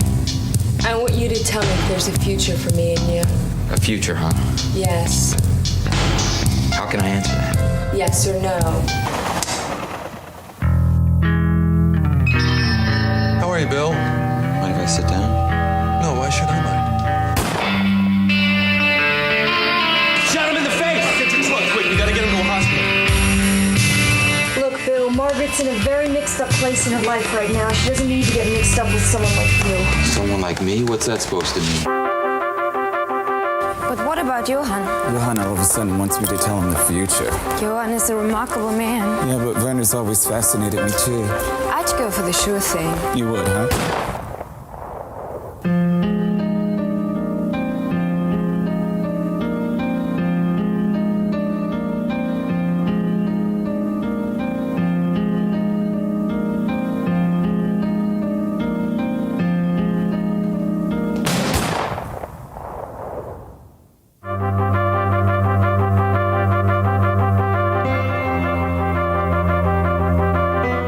Even though I know Flirt comes after Amateur, because I think I think there's probably less to talk about. Right. With Flirt. Flirt's kind of a harder one to kind of dissect. You mean Amateur's a harder one to dissect? No, I mean, is. I think Flirt. Well, no. I'm just saying it's one. I'm saying one because you're watching the same thing 3 times. Because it's an exercise. I mean, it really is. I think. Right. I think an exercise, and I mean, yes, and it's weirdly meta and like it's. I do think. Go ahead. Lay it out. Well, lay it out what it's all about. So. These are 3 short films about lovers' ultimatums set in New York, Berlin, and Tokyo. And it's just, there you go. Yeah. I mean, each scene or each kind of short film has the same dialogue and the same basic premise. You have one lover leaving to go spend 3 months in, I think it's Paris in each one. No, it's different. It's different each one. But leaving to do work one's in another America, city. One's like, and then generically America is the Hamburg one. Or Berlin, I'm sorry. Not Hamburg. Right, and then Los Tokyo Angeles is LA. And then Paris and New York is Paris, right. and then Berlin is just I think it's just generic America. Okay. I don't believe they actually say where they're going. Yeah. Okay. But anyway, somebody's leaving, and they want to know what the future is in this relationship, and because they're going back to a place where their ex still lives, and what? But I could never. Are they an ex, or are they someone they're still in like a relationship with? It's kind of it's something like it seems like they're stringing them along. So like or it's been a long distance thing, and they haven't really truly, because they talk about going back, and they're talking about where you're going to go meet back up with your with your other person, right? And all of them say like, I'm just the person that they're seeing, right? Yeah, they're seeing behind the other person's back. So one would assume that the people that are overseas have been engaged in this relationship without actually ending the previous relationship in the other continent. Right. But the New York is Parker Posey and Bill Sage. So a kind of heteronormative relationship. The second one is a gay relationship, 2 men, right, in a relationship, and then the third, or at least is a bisexual relationship. Yeah. Okay, but right. Okay, well, take that. You're talking about the main relationship. Yes. There's hints there that the flirt in that one is bisexual. Right. Is just kind of like anything that moves. right. And then the third one in Tokyo is man and woman, but it's told from the woman's perspective, which is the first time we get that. Right. So I mean, this film, it's an exercise, and I think in much the same way that like Surviving Desire is a kind of exercise, but this is much more explicit about it being an exercise. Yeah, we open up with like the director telling us to get ready for the film, right? Yeah, sorry. Yeah, I mean, and the only thing that differs really, well, not the only thing that differs between the 3, but then in the second one we get essentially an audience reaction from these construction workers, basically asking whether or not this is actually going to work or not, whether the Malu is actually a thing that will make a difference between the stories, and whether the director can actually pull this off. And then in the third story, we get Hal Hartley himself with basically cutting together Flirt with his real life girlfriend at this point. Oh, really? Yeah. So I didn't realize they're that. Married. I mean, they met when they were doing this, but they're married. Oh, now. okay. So Okay. Cool. Yeah. I didn't. And look, his personal life is his personal life. Right. We don't want to interfere. But he's carrying around canisters of a film called Flirt with him. Right. Well, and he forgets one. And right. Yeah. And then so throughout the story, so what happens? The one of the lovers leaves, but they're trying to go get a car to take them to the airport. But they also have their own thing going on with someone else. Right. Or like unanswered questions with this other person. Right. So we find out that a married couple or a committed couple is breaking up once they go try to get the car. And that intrigues the flirt. So each story's character that we follow is basically the flirt. And so the flirt then is like, well, should I get with that person because now that they're broken up? And then the person that they want to get with, their significant other, brings a gun to confront them and shoots them in the face. And then there's a moment in the hospital where they're being patched up, where they're told to concentrate on something specific, and it's usually a sex scene or a love scene with the person that they truly want to be with. Right? I think that's the idea, right? Is when and so that gets them through the pain of getting shot in the face. And then that's basically it. And then we cut directly to and so they get healed up and come to grips with what they've done, I guess, into a certain sense. But that person is gone. Right. They want to go back to that person, right? But they've already left for the airport. Right. They've left for the airport. Yeah. And now they're, So it's it's one of those ones. Obviously, I think it helps to watch this a few times through. Because once you realize, especially if you've read nothing going in on this movie, by the time you get to the second one, you're like, oh, wait a minute. Okay, this is what's happening. But it's different enough that it's then always the first time through when I'm watching this for when I haven't seen it in a while. And then I'm trying to piece back, okay, well, I'm trying to match the pieces up together. And that's probably a mistake. Like you should not do that. Just let the movie flow and let the stories flow. Because by the time you get to the Tokyo one, it starts so differently than the other two that then you're like, really, okay, wait, really what? And it ends so differently than the other two. Right. Yeah. And yeah, I mean, it's like I said, Ebert talked about this one about it's more fun to talk about than it was to actually watch it. I disagree completely. Oh, yeah. I don't think that this one. I think the idea of sitting around and seeing if you think that it worked or not, or like here's what I would have liked for this, and I know it's difficult to do because of the changing of the sexualities and the gender. It would have been difficult to do, but I think it would have been very interesting to because you do see some of the same actors in. Or maybe I'm just conflating that with Amateur, and Elena is actually in Flirt too. Yeah, because I think they're all different. Yeah, that's I don't think that the actors it's just they're basically. Are you thinking like a True time. West kind of idea? Yeah. Basically, where you have different people kind of switch up and play different roles, but play the same story. But yeah, no, I think this is it's really a lot of fun. I think it's the takes on each of them are so different. Yeah. Because the first one feels like generic Hartley, right? That one feels like, okay, now we're in a Hartley film and I know where all these pieces are going. Yeah, the drunk lady's dancing at the bar and falls down. Right. And it's just, and like it's all still Martin Donovan still kind of looking angry and confused most of the times, right? Yeah. And Bill Sage kind of wandering through nonchalantly and Posey's great in this too. Oh my like God, she's I know. so cute and like that whole scene is wonderful. So it's like, but then by the time when you get to the Berlin one, and what's the actor's name that played Hooper X in Smith's Chasing Amy? He's in Amateur as well, but he's so great. Like this is a guy I don't really understand why he's not doing anything anymore. His last credit was like 2011. It's his name of the character in Flirt is his actual name. I can't remember now what it was, and that was the one I didn't write down. Oh. Dwight Ewell. Dwight is, and that's his character's name in the movie. Yeah. So Dwight Ewell. So he's so good in his role. It's why was he never? I don't know. I don't know why he doesn't like especially from. I know he does a lot of stuff kind of indie wise, but they're all like small supporting roles. Like why he doesn't break out after Chasing Amy, and I know maybe it's but like you figure like maybe it's his mannerisms are for 93 and 94 95 a little too homosexual to be like, but like you mean a little too effeminate. Yeah. Sorry. No. But I feel like you're canceled. I feel like he could have worked really well in like a Guy Ritchie early crime thriller. I mean, he would have been. I think he's really really good. Well, who is that character? I know there is another character in Guy Ritchie's like Lock, Stock, and Smoking Gun. Yeah.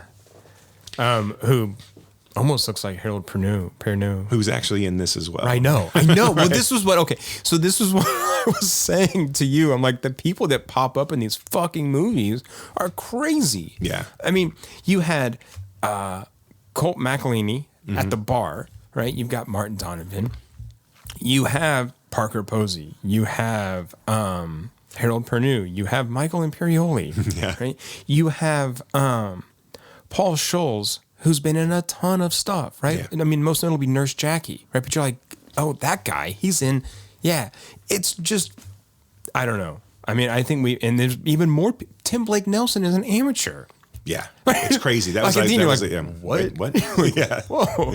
But I mean, all of these people, and I mean, again, I know I've said this about Donovan, but and you just said about Dwight. You was like, why aren't some of these actors like bigger? Why did they not? I mean, because this showcases, I think, Newell some of hasn't the stuff acted. that Like I they. said, his last credit was 2011, which is bonkers to me. How like he's a distinctive voice. He's got a great look to him, and he's good in everything. I mean, like he's distinctive in everything you see him do. Like I can't imagine why you wouldn't like be picking up on wanting him in your movie. Yeah. Right? But I mean, seeing him in this film, and this is, I think, what you were at least in part getting to, or that I wanted to get to, was it how that phone booth scene is so different, right? Between Bill Sage flirting with this girl on the phone, right? as he's trying to figure out what to do with his girlfriend upstairs, and calling someone who he just got romantic with. Right. But and he's like touching fingers with this woman as he hands her a quarter. I mean, it's just, but it's brilliant. And then the next scene with Ewell at the phone booth is completely different. Right. She grabs him. She in the grabs crotch, his crotch, basically. and he's just like, right, whatever. Right, whatever. But then we see, and then I think that stands out more as we see him with the man who he's had a brief kiss with or whatever. Right. So yeah. Yeah, it's that was not very eloquent. Another one of those movies that like I think it does a disservice to like lay it out for you. Like this idea that yes, the dialogue is all the same, but these are so wildly differently told stories that it's like I said, like if you try to piece this together, it's not going to work for you because you're going to spend all your time going, I'm waiting for this action to happen, and it's not going to happen the same way. And especially as you get the kind of breakouts of like, well, now we got these construction workers now talking about the film that we're watching and whether or not it's actually going to work or not. And then at the end, when you're watching basically a man roll, Flirt the movie. This is like a Spaceballs type thing where he's rolling Flirt the movie on in a canister. Right? Rewind it. It's I mean, I think it's a lot of fun to watch. I don't, as a movie as a whole, I don't necessarily know, this is not going to, I think this is, looking at this as 3 short films by Hal Hartley is the better way to look at this rather than this is Flirt the movie. Yeah. Right. Well, and I think it's one of his stagier movies. Sure. Right. Where it feels like it's something kind of happening on a stage. Right. And that's the one thing I got when I was watching it too, is I was like, I would love to see an adaptation of this for this stage. I think that would be really, really fun to see a 3-act. And then you do the True West thing. Right. Yeah. And then you do this. Yeah. And then you take the story. And then because you could play with the ethnicities enough where they could blend in with there's ways to do it. Right? Yeah. I mean, even if you just take like a set troupe and then they can rotate characters, right? And anyway, something that I talked about how Surviving Desire was just like all philosophy, right? It was like an hour long philosophy. I mean, this is very much the same as that. I think this one is so interested in, and maybe this is just me too, but I think it's so interested in language and what words can mean when the context changes, right? And who says them and how they're said and how there's a completely different feeling from each film to each film, right? And that's something that I really love. That's why I'd watch it over and over and over again. Right. Because there's so much nuance to pick up on. Yeah. There's malice in one scene when there wasn't, where there's humor in another. Right. Yeah. There's and like for a moment in the Japanese one, you almost think that it's going to be a completely silent, like 30 minutes. I know. I was almost disappointed when they started to talk. Right. I was like, that would have been cool. Because when they do start talking, it's from a scene, the dialogue starts from a scene we're not actually seeing yet. Right. And so I was just like, oh shit, are we like going to get like all of this, kind of off camera or off mic, just kind of dialogue would be really cool. Obviously they don't go there, but there is a lot of like where certain characters don't talk at all. It would be fun to see like this also expand, like to kind of be shortened and expand. Seeing this makes me want to put it in other scenarios and sure. Time, because again, part of the fun is playing with that dialogue and playing with the way that we say things and how they're interpreted. And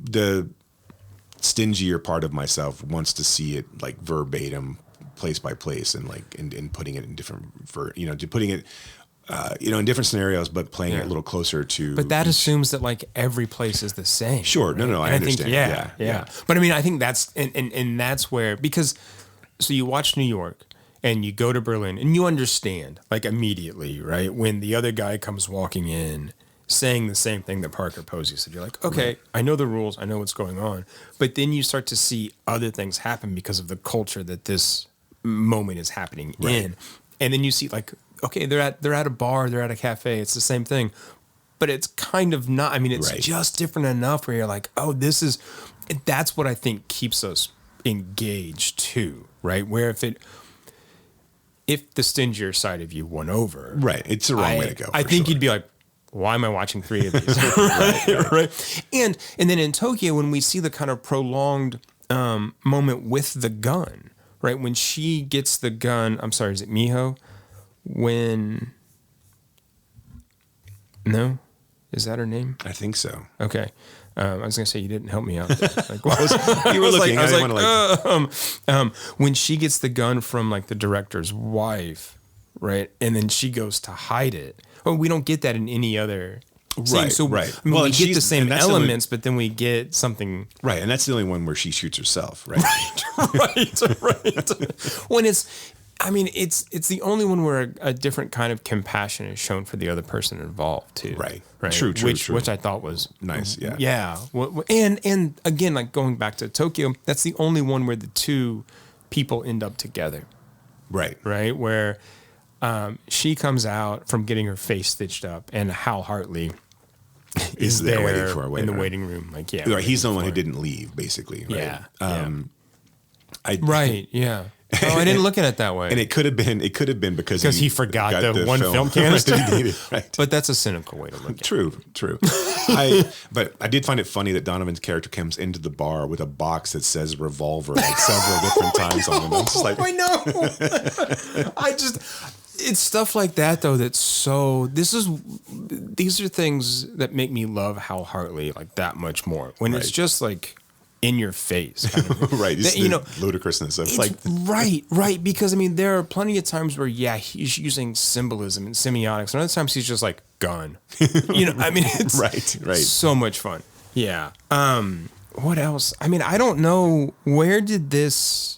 Do you know anything about like box office for this or where it screened first? Because I don't really. So he filmed the short before he did Amateur. Right. And then he got money to expand on it, I think, after Amateur came out. But I can't imagine this making any money. Oh, no. No. So no, I don't have any idea. No. I don't know what. There's not a whole lot. Sorry, there's not a whole lot as far as like when it was released. So as far as like where it got, so I would imagine it got Sundance or Cannes or something like that. Yeah. And then, but I can't imagine this because I couldn't find much on that, and I couldn't find much on this at all. Right. Other than like what I knew already, which was he did, the short, and then I remember the cover of this one. I remember the box art for this one quite a bit, but like and so it always seemed to me, because I could remember this, is that this seemed like one of the more recognizable Hartley films, but I don't really think that's true. No. And I just think it just mainly because it came out after Amateur, and that Amateur fits so well with what was going on at the time, film-wise, that this was leading into Hartley's. I mean, obviously, we're going to go directly into Henry Fool, but this is leading into Hartley's most profitable era. Like I said, I know the budget was like $750,000, which is basically nothing. Right. So, like I said, I can't imagine that it was doing. It didn't. It's not universally loved. I think people like the idea. Like I said, I like the idea of it more than I actually like. I mean, Ebert's kind of right in the sense of how it was perceived. Is that it is conceptually, it's great as a movie. I'm going to go sit down and spend 90 minutes on chewing popcorn on. Okay, maybe not. Well, right. I mean, is it a movie that? I think this is a Hartley completist kind of exercise, right? Yeah. Look, there's nobody who's saying Flirt's Hartley. They're their favorite Hartley film. No, I mean I get that, but I think I like this a lot more than you did. And I like it. I mean, I really did. I said a lot more. Okay. Than you did. Okay. I don't know. I mean, look, I think movies like this, where it's a clear exercise, and the exercise is doing something that I'm already like really interested in. Like if you come to me and say, "Hey, I wanna talk about like language and how like words mean things," I'm like, "Fuck yes, okay, cool, you got me." Right. And so I think like it really does kind of fit right in my wheelhouse, and so that's why I'm like, okay, it's not my favorite Hartley, but I really dug this. It's probably the most Cassavetes Hartley that exists. There's probably another reason why. That's something else that I was thinking about watching this. Was I'm like, this would be something that like Cassavetes would do, and just in that kind of like, oh, I'm gonna do what I want, like whatever. You know what? It's my money. I'm just gonna do whatever the fuck I want, and this is what I want to do right now. So, I mean, it's a smart play too, because coming off of what would have been your most recognizable film in Amateur, and having a string of underappreciated indie darling films, to be able to turn around and say, you know, I'm going to go ahead and spend some time and money making this, flight of fancy that I want to do. I mean, I think it's a smart play to do this then, because otherwise you're going to get caught up in doing what happens afterwards after this is over, right? I mean, you're going to do Henry Fool, which is probably, like I said, your most successful, and at that point, you're not going to be able to go back to do something like this. Right. You're not going to get. Well, I mean, in fact, he does. Does he do No Such Thing after Faye Grimm or before Faye Grimm? Before Faye Grimm. Okay, yeah. Right. And with MGM. Like with an actual studio, right? It's like Too Late Blues. Yeah, it's like, it really is. I mean, in that, because again, I don't know, is that like the least best Hartley? I mean, is that like? I mean, I haven't rewatched it. I've been holding on. I was gonna say, because it's not one that I remember. I remember absolutely loathing it when it came out. Yeah, that's what I mean. Like, so, and loving, like, but again, I have not watched No Such Thing since I originally watched it. And I remember loving Henry Fool so much that was part of the disappointment in No Such Thing, was that it was such a letdown from Henry Fool. Yeah. And so I don't know if that was warranted necessarily. I have read some reviews of No Such Thing, and it spoke like Hartley was having trouble getting the next thing going, and this was an opportunity to make a movie. Right. And so he took it. So I don't know. I'll dig more into it when we get to that. Yeah. Get to it, but I haven't really. I haven't spent any time looking into it just as of yet.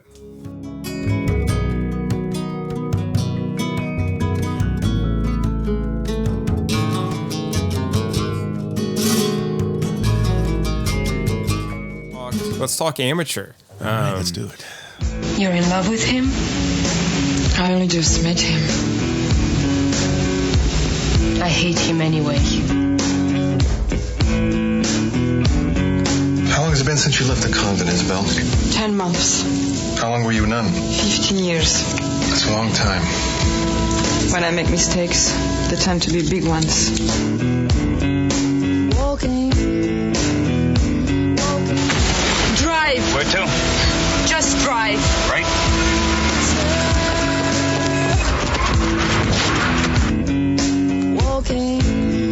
Kill him now or contact Frankfurt first? Frankfurt? Right? Amsterdam. You sure? London.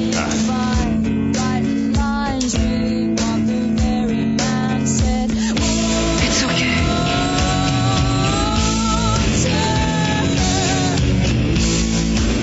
Have you ever had sex? No. How can you be a nymphomaniac and never had sex?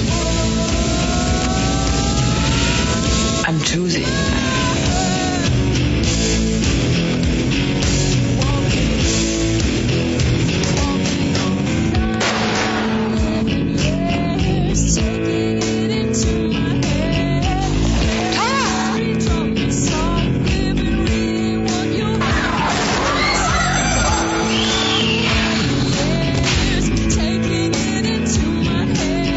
Don't worry. Everything's gonna be all right.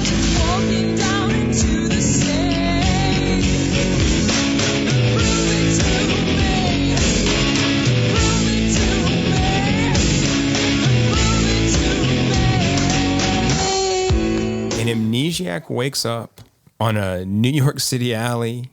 He meets Isabel, an ex-nun, now erotic writer, at a diner and follows her home. She helps him find his identity. Then there's Sophia, the porn star. That's I read the IMDb. I know. Well. But this is, they're so ridiculous that I just can't because again, that doesn't really. A lot of this feels like, it feels like a Chat GPT explanation for a Hal Hartley film. Oh yeah. So there has been so much chat around Chat GPT and Dolly and all that stuff lately, and it's been coming from established people giving tips on how to write prompts for these things. Right. So it's coming from journalists or from artists, right? Who've oh, look, I made this thing with Dolly or whatever. Let me know if you want the prompts that I gave. I'm like, what are we doing? What, wait, or this embracing guy, the inevitable is what we're doing. But then, okay, so this guy who's a best-selling writer was talking about this is all the stuff I did to write this article, and people are then you're not really writing it, are you? Right. Anyway, sorry, a little tangent there, but right, I just, but again, I think this does come back because, what if you feed this stuff into an algorithm and you're make me a Hal Hartley film for 2027? Right? I find a lot of that is I feel it's a lot of it it's overly generic. It doesn't really I don't think it's quite there yet, but I do think, I agree with you in the sense that if you find yourself that you're a journalist or an author or a creative type of, at all, I think this is automating the mundane. I'm all for, right? Sure. Right. But true art is not going to be generated out of this. Yeah. And so that's what I'm saying. If we were to ask this to do a Hal Hartley, it would just generate a generic ass film that wouldn't be Hal Hartley. Right. It would have none of the same kind of nuance, none of the same sort of. This just seems like one of those, create your own creature games when you were a kid. I'm going to put these pants on and I'm going to put this, the head of the creature. That was how I got dressed. I'm going to put this shirt on, right. This shoe and that shoe. But yeah. When you're talking about, okay, you've got Martin Donovan and he's playing a character. It doesn't matter what it is, right? He's an amnesiac pornographer who hooks up with a nymphomaniac virgin nun. I love this. Right? It sounds like a Mad Libs version of a movie. I know. But then you're this makes perfect sense, right? Who doesn't eat because she's not a very good porn writer. Because the problem is that she is too poetic with her pornorgraphy. I love that. Right? The editor's this is not poetry. Good. It's poetry and you know it. So we meet Martin Donovan, who we don't know anything about, and he's laying on the ground. Basically in a cobblestone alley in Tribeca. Right. And then we meet Isabelle Huppert. How do you pronounce her last name? Huppert. We meet her, and she is in a diner, basically talking out loud to herself. She's writing dirty stories. And she's writing a pornographic novel, and she's talking about how her hand's on his cock, and this couple gets very upset with her. It's we're trying to eat breakfast here. You're upsetting my girlfriend. Then the waitress is telling her to leave because she hasn't bought anything, and she bought, besides 2 cups of coffee. And a muffin that day. And then Martin Donovan wakes up, doesn't know who he is, wanders in, tries to buy a coffee, but he only has Dutch money. And those two then try to figure out the mystery of Martin Donovan and basically Isabel, whose character's name is Isabel, right? They're all named the same. I don't know why I even looked at my notes. Right. No, I did that earlier when I'm like, what? Okay, what was her name? And I'm like, oh, Isabel. Okay. And she called Hartley and was like, I want to be in your next movie. I don't care what it is. I want to be in your next movie. And this was 95. So what had she? Yeah. Oh, 94. Sorry. Yeah. Well, that's okay. So it premiered at Cannes in 94 and didn't premiere in the States until a full year later. Right. And I'm just trying to think what else was Isabelle Huppert in before that? That I'm not sure. Yeah. Keep talking. Gone Fishing was 97. She didn't show up. I'm just kidding. So she has been basically she's realized that and I assume that she was in the nunnery because she was a nymphomaniac, and that was trying to squash those emotions. She realizes it was a mistake, so she's looking for someone to have sex. But she with. makes big mistakes. She They makes last big 15 years. Right. And so she keeps asking Martin Donovan if they're going to, if he'll make love to her, and then they keep getting interrupted into different versions. It turns out, because she's a pornographer, and Martin goes off to a video store to rent a video of where she's a member. He rents a movie called Gang Rape, who actually happens to be a movie that he is responsible for, and his protege Sophie is, and I say protege in the loosest definition of the term. He basically drugged her and made her do all these things underage. Like trafficked her almost, right? Right. And so he starts to remember who he is, and basically he was this violent pornographer. The reason he was on the street is that Sophie pushed him out of a window because she had left him, and then he tracked her down. Right. What you left out about the movie, him renting the movie, was that before that, Isabel gives him one of her magazines to just like busy himself with. Right? Right. She's like, here, you can read this. And so he goes out like for a walk because he's meeting up with her later, and sits down on a bench next to a schoolboy, right? Who's reading, what is he reading? I forget. Joyce or something. Or the Odyssey. Yeah, he's reading the Odyssey. Okay. He's like, what are you reading? And he shows, it's like Wet and he Wild. shows this kid. Yeah, he's like, or no, Chicks. It's just Chicks. And so they have this conversation, right? And I love the kids like, do all women have hair between their legs? And Donovan just goes, the woman on page 22 doesn't. It's like, yeah, most of them. But, most of them, but the one on page 22 doesn't. And then the teenage boy is like, do you know Sophia, like whatever, like, because she's an actress? And he's like, no. And he goes, well, she does, and then whispers it like in his ear. And so then that leads him to then Get the go video, get. But it's right. just such a weird scene. It's just a funny, Right. but like brilliant scene that this guy walking around with a porno mag just sits down next to someone. Hey, It's like, what are you reading? And the kid's like, can I keep this? And it's like, well, it belongs to a friend of mine. I better go back there. So. Right. But this also is part of like the whole film where it's all just deadpan, right? All of it is just taken at like face value, right? I'm a nymphomaniac, but I've never had sex. How do you know you're a nymphomaniac? I just do. And you're like, okay, right? Right. Or, I'm a nun who wants to write, these erotic stories. But, and here's one of my porno mags. It's like the least sexiest film ever. And also, it's great. Like it's so funny, but it doesn't, but also because like you said, the dialogue's so nonsensical. When Sophie is in a coffee shop as well, meeting up with a accountant that was a like former a crime accountant, right? A former acquaintance of Thomas, who's Martin Donovan's character, the pornographer, and essentially she's using him to she needs to find a safe house because she's trying to get away from him, and at that point the dialogue turns to why. I guess Thomas was in danger of this other larger crime figure named Jacques. Because he had some floppy disks, and the whole conversation around the floppy disks is that they're square and they're not floppy. It's like, this is what they call them, all right? It's just what they call them, the floppy disks. And then that repeats itself later. Why do they call them floppy? They're not floppy. But Jacques kills anyone who knows about the floppy disks. And this is all convoluted. This won't make sense listening to it at all. But Sophie's supposed to go to this safe house outside of the city, but she realizes an opportunity because she knows that the accountant has the floppy disks. Or that Thomas had the floppy Thomas disks. has the floppy disks. And she's trying to use that to parlay that into some cash from Jacques.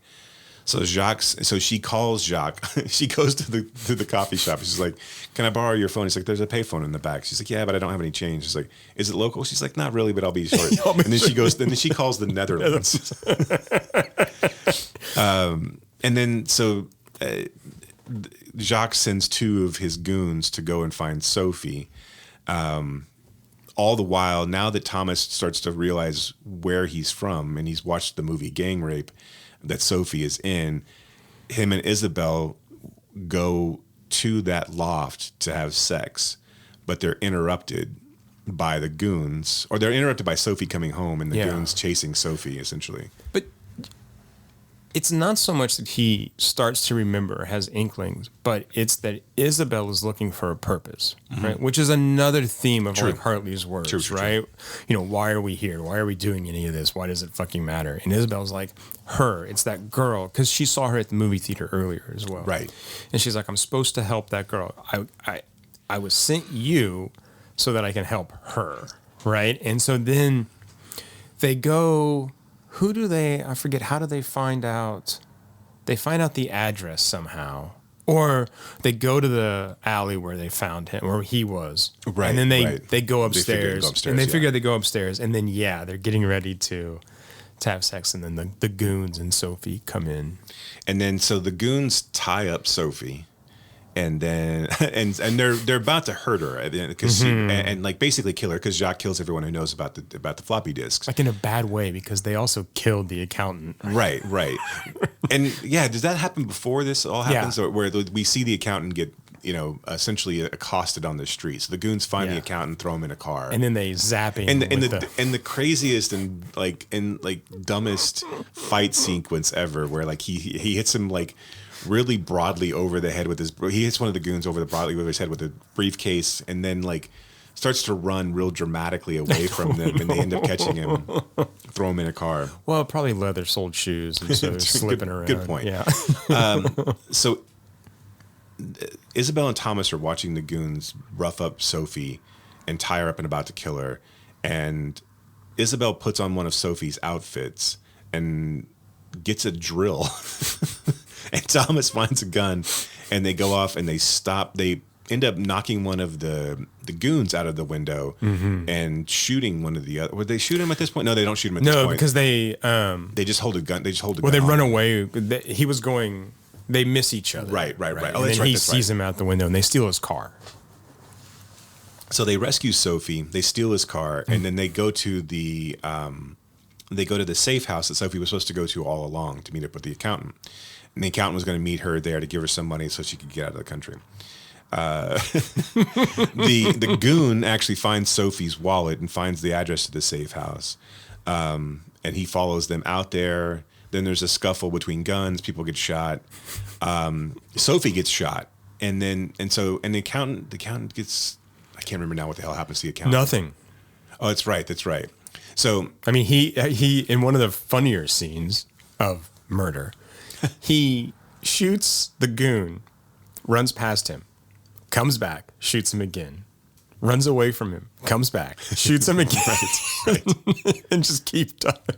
He's now catatonic after being sort of electrocuted over and over. Oh, that's and right. over I forgot again, that he was tortured too. Right? Yeah, that's right. And then Parker Posey and Dwight Ewell come into that like abandoned loft, which, it's like his spot, right? Right. And she's like, "There's a dead guy in the corner," and he's like, "What? No way!" But it turns out he's not dead. Yeah. So Isabel, Thomas, and Sophie. Once Sophie gets shot in the scuffle at the safe house, they take her back to Isabel's convent so that she can basically pass away. And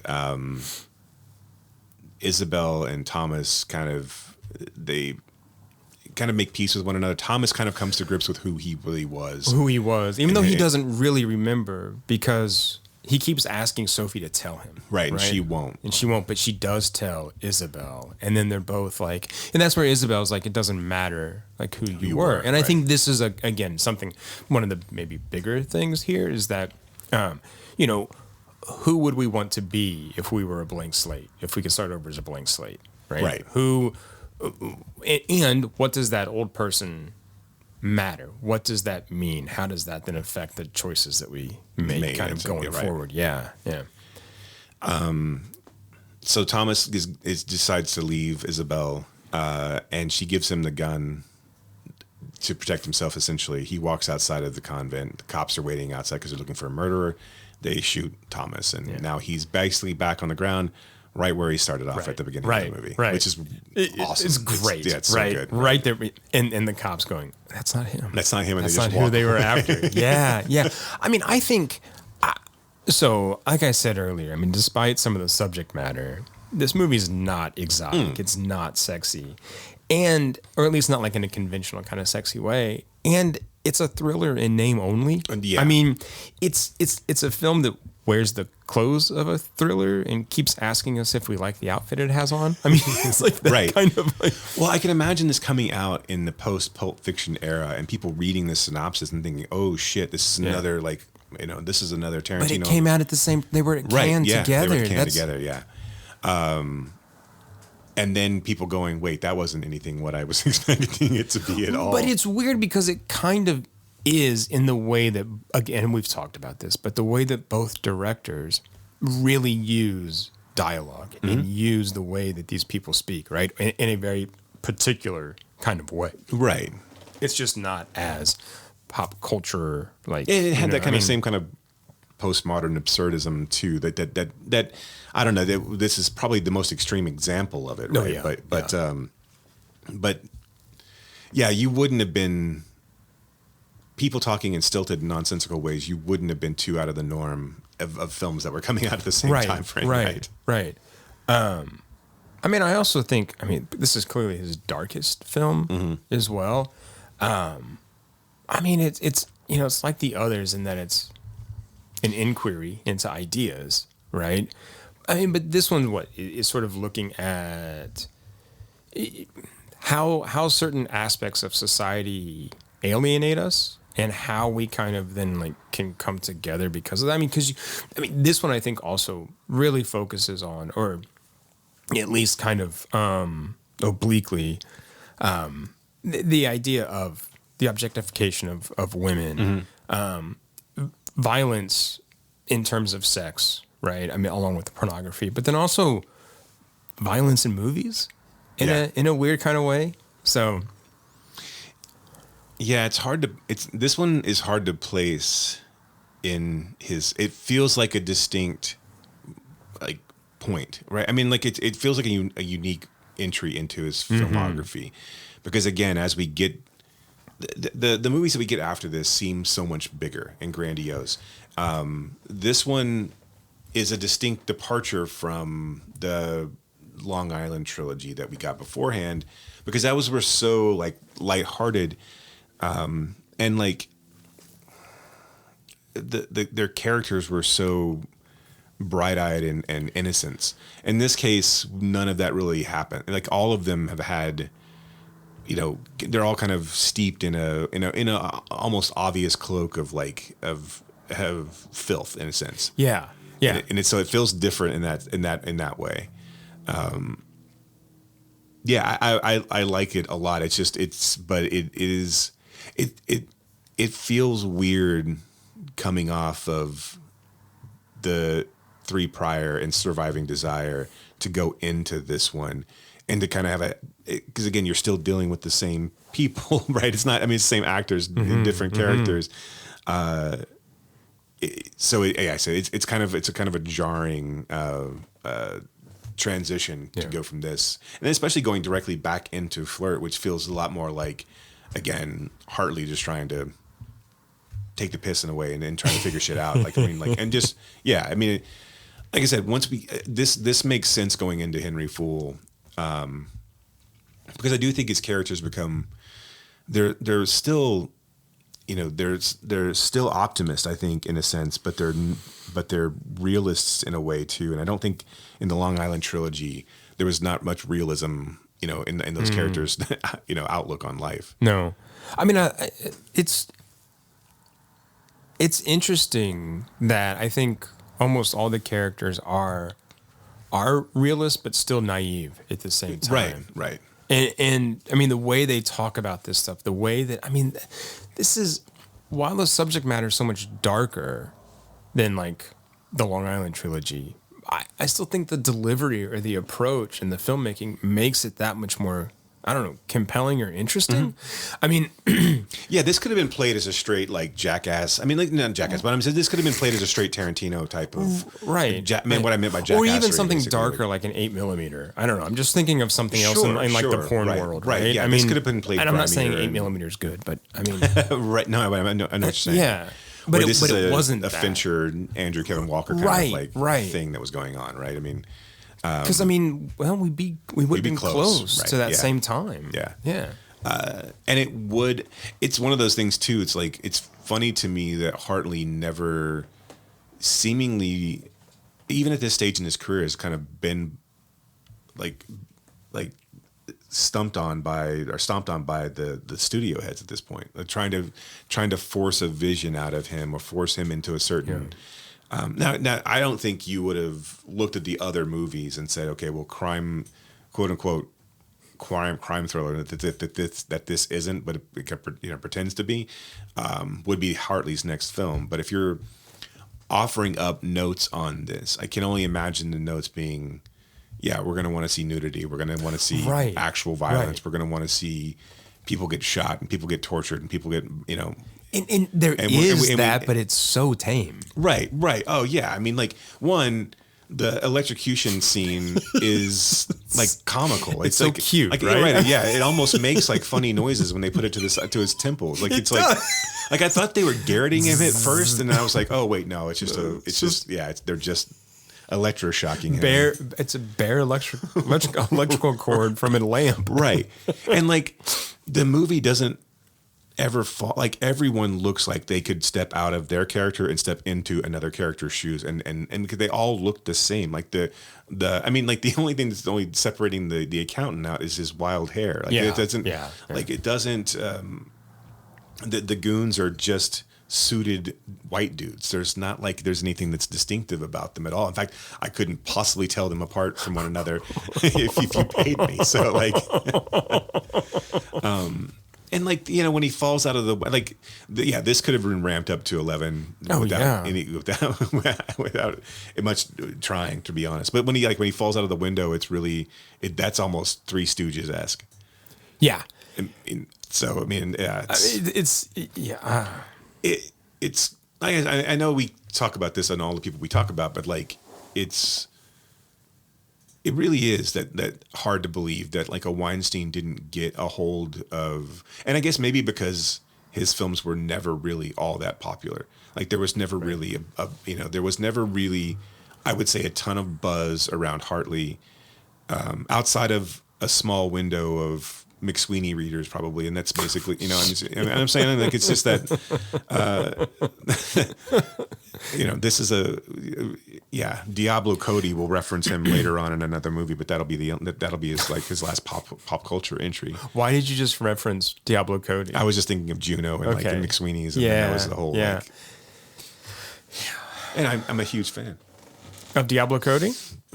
Or McSweeney's. I don't mind. I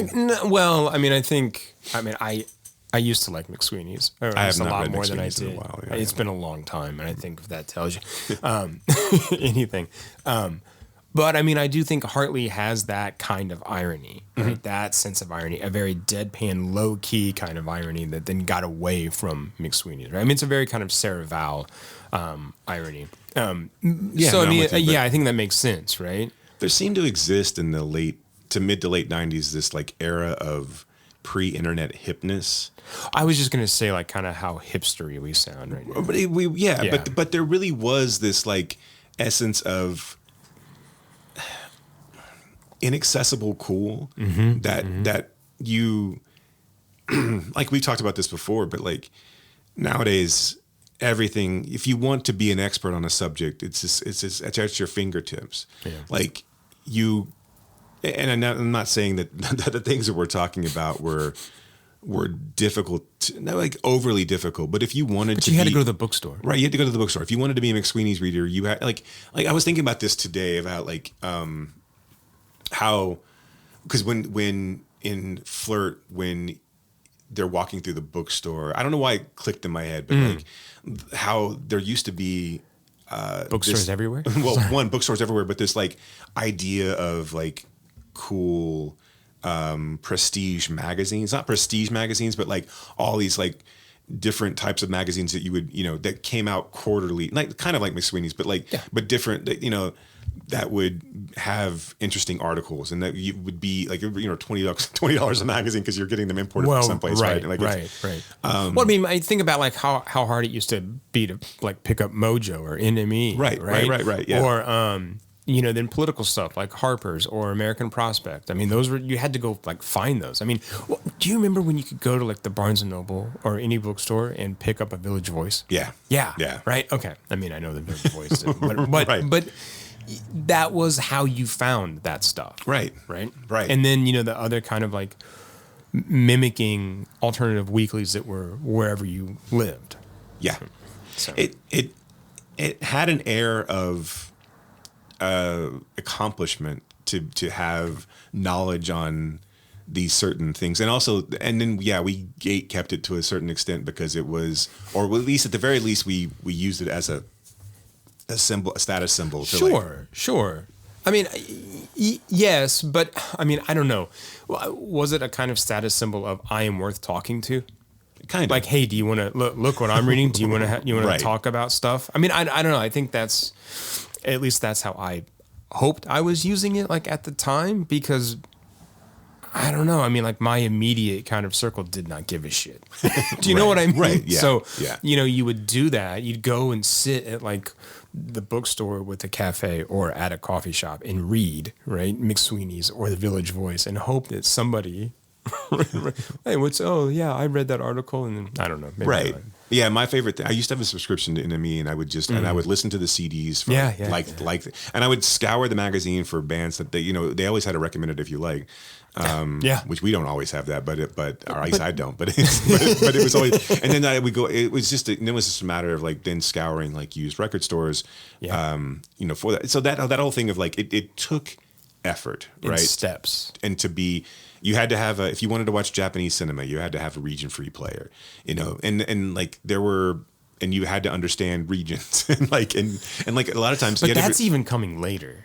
True. I don't know, but even then, that's true. Probably coming a little bit later because the technology wouldn't have been there. But because DVDs. So unless you're talking about like PAL cassettes, sure. And there weren't. I don't think there were any any conversion tools that were allowed to use. Beta, right? Sony Beta cassettes. Yeah. Beta would have died off. No, I know.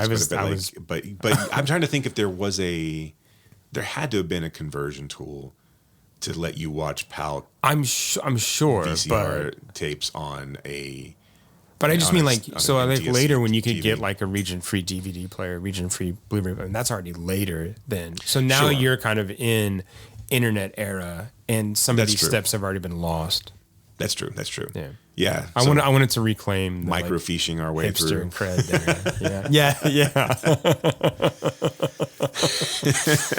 But I mean, like Hartley, like again, and this is talking about like lamenting Texas in general, but like, and not being a select city, like it wasn't easy to come by these things. And even if you're, and this is why this like romanticizing of like Blockbuster Video and like really kind of, it doesn't anger me, but it's one of those, it's like wearing, to me, a Blockbuster shirt these days is like wearing a MAGA hat.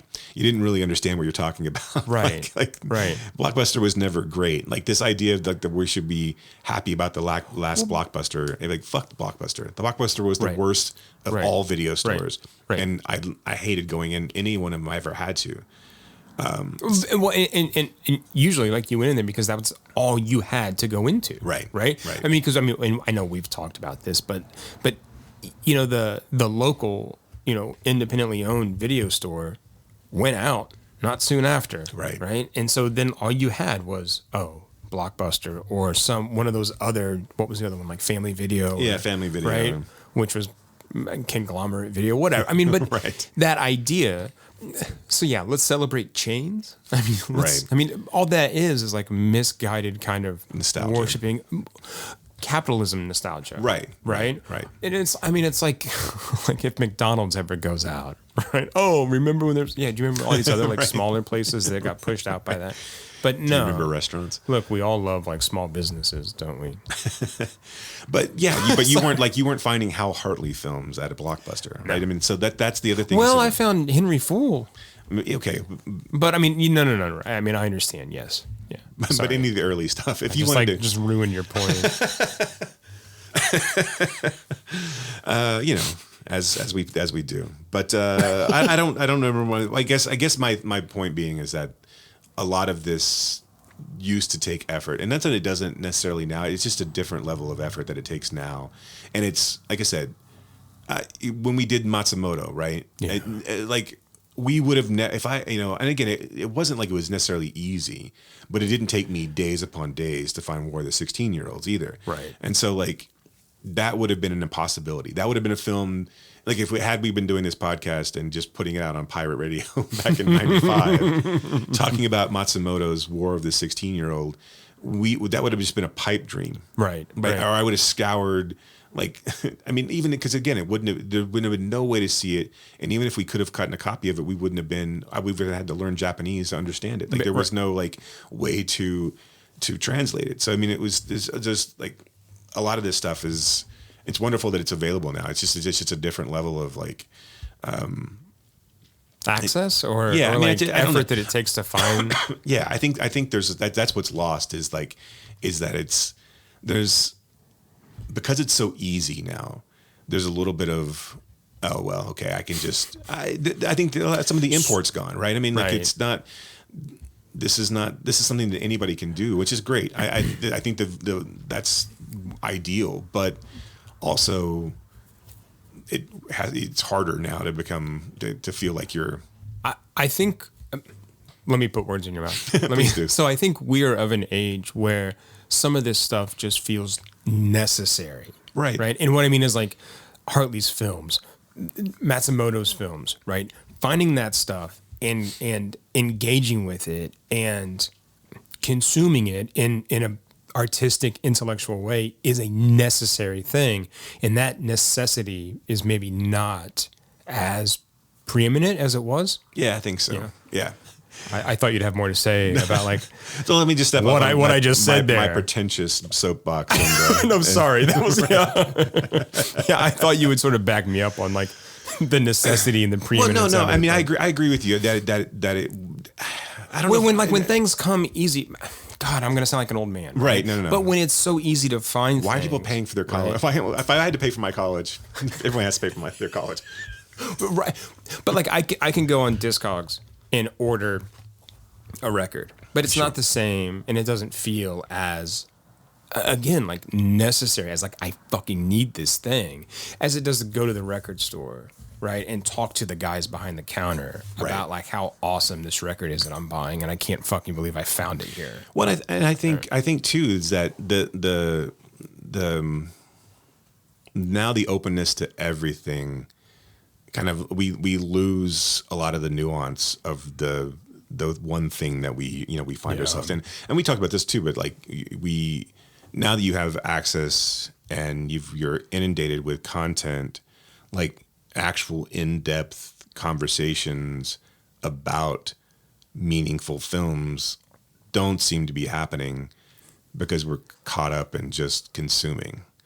And so like, yeah, I mean, it's well, not only that we're caught up in consuming, but we are caught by being bludgeoned with non-artistic art. Right. I mean, like we're and I mean, this is my feeling about like superhero movies or even movies like Leave the World Behind, where we're being hit in the face by these conglomerates with these things that should, on multiple levels, inspire conversation. Right. But they don't, and part of that's just part of that is because we know that there's I'll just play the next one. Right. I'll just play the next one. Right. I know there's another one coming out soon. And it's distracting from the conversations we could be having. Right. Good times. This reminds me of Officer Miller in Amateur, the cop who's just so broken by the world, broken by like the sadness in the world that she just can't take it anymore. Right. It's such a good. I mean, there is where I think Hartley sort of inserts these levels of humanity that you don't expect, right? This cop sort of working like an intake desk, but asking these questions of like, we'll have to like commit you, and I don't want to. Did this man hurt you? And just like, and I love the guy. I love the cop behind. He's like, you're a New York City police officer, for God's sakes. Why are you crying? Toughen up. Right. Get it together. Get it together, Miller. Anything else you want to say about Amateur, Jason? I mean, I think we could go on and on. We could go on and on. you know. But no, that's what people are paying for. Right. That's why they pay their good screaming dollars. Yeah. Did you know that Three Colors Red was also at Cannes the same year? I know Hartley gets tied in with them. With Kieslowski. Yeah. Which like makes sense. Right. I think. Yeah. I did know that. Yes. Yeah. This is really like, this one, it's a great year for film. Yeah. 94 is a really, really solid year. Ebert hated this movie. Yeah.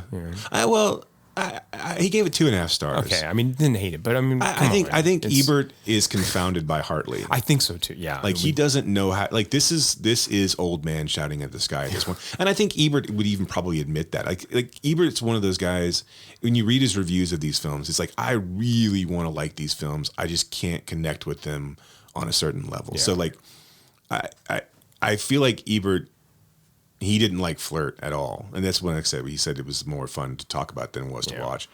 And he didn't like Simple Men. Yeah. I mean, I feel like these are, like, I feel like this is that level of, and I think there's sort of an elitism to that late 90s, mid 90s level of like hipsterness that probably kind of eluded him. Also, this is unlike anything that's else is out at the time too. I mean, like we talk about how similar they are, but only in like theme. And like really, Hartley is extremely unique in his filmmaking style. And like this, if you're inundated with this type of film that are coming out at this time, which is Smith, Lee, Tarantino, I don't know if this is, like it's going to be a minute before these kind of talky, nothing happens films. I don't know. That's just still, they don't happen now. So I mean, like it's they're kind of an anomaly in an era that,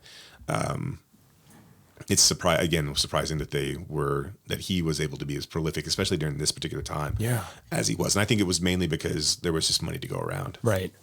And he got that stable of actors too. So he always had people willing to work with him. Even as some of them, sort of went on to bigger things, they were always sort of there, I think, when he called, or they called him. Okay. Amateur's awesome. Go find it. Watch it. Go find it. It's on Criterion for now. Yeah.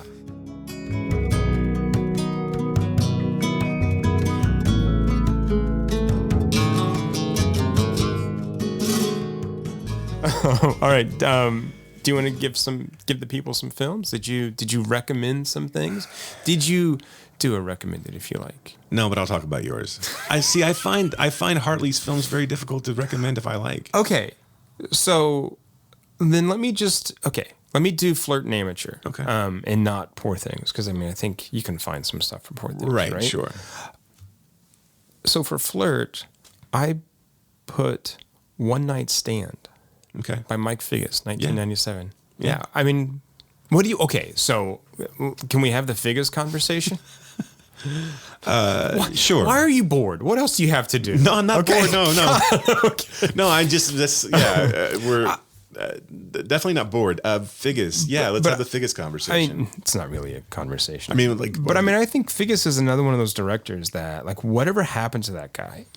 He did Leaving Las Vegas, right? Nicolas Cage won the Oscar for that. He did One Night Stand. He did a movie called Loss of Sexual Innocence with Julian Sands, which was weird. Yeah, it was. A biblical kind of thing, but then kind of not. And just like, but interesting nonetheless. He also did the movie Time Code. Yeah. With Stellan Skarsgård and Selma Hayek, a very kind of like meta sort of thing. Four things going on at the same time. It was hard to watch. But it was gimmicky. Yeah. Right? That's what it was. But was he just kind of too, like, what else did he, I guess he directed some episodes of The Affair on Showtime, but I know. But like, he hasn't done much after. I feel like he had a run of like 4 or 5 movies, and everyone's like, "Oh, who's this guy?" Around the same time as like Neil LaBute too. Right. I remember at that time, around this time, right? I was like, "Oh, Neil LaBute and Mike Figgis, these guys." I'm like, "What's going on here?" And then kind of Hartley as well, but yeah. I guess you can make the argument that as Figgis got into the more experimental stuff, I don't know if it's hard to transition from that or if it was just one of if time code, maybe if time code hit. I think time code is so bizarre. Yeah, it's weird. That it's just one of those things. I don't know where you go from that. I mean, I don't know who's lining up to like. You direct episodes of The Affair on Showtime. Right. Yeah. I mean, and not to say that would have wrecked anyone's necessarily career. Cause I mean, but yeah, it's like, I feel like he was kind of in the same hush tones as Soderbergh for a while. And then he wasn't. And then he wasn't. And then, but then Soderbergh, sells out, I guess, if you want to call it that. I mean, like, I don't know if, it's hard to say. It's like LaBute, I think, just kind of ate his own tail. Yeah. Like I think that guy just couldn't figure out how to get past Mormon anger, and then ran out of ideas. Really, I mean, like for the most part, and then just becomes. I think, and also LaBute, tries to do. I think, I mean, The Wicker Man just fucking destroys it. Yeah. And it becomes because that becomes a joke, right? And that's his Ishtar at that point. Now that he still gets to make movies because he's a white male, but like, but outside of that, I mean, I don't know. Yeah, I not really a conversation. I just wanted to bring up Mike Figgis tonight. I don't know why. Because I was thinking about that for some reason. I was like, oh, we haven't talked about Mike Figgis. Anyway. Okay, so yeah, if you like Flirt, go check out One Night Stand and tell us what you think about Mike Figgis. You can do like Run Lola Run. There's similar, like, even though Run Lola Run is more of a different versions of because I was trying to think of. I mean, what I did was the sort of theme of the couples, right? And how they. But yeah, Run Lola Run would be a good one. What are some other ones that? Repeat those same. I have to go. I know there's some out there, and I can't pull them off the top of my head. I know. Okay, so for Amateur, I wrote down two, and one was Novocaine, Steve Martin and Helena Bonham Carter and Laura Dern. Just this kind of guy getting wrapped up in this like world, right? That he doesn't belong in. In a similar way of Donovan losing his. Memory. But then also I thought of Truffaut's Shoot the Piano Player, right?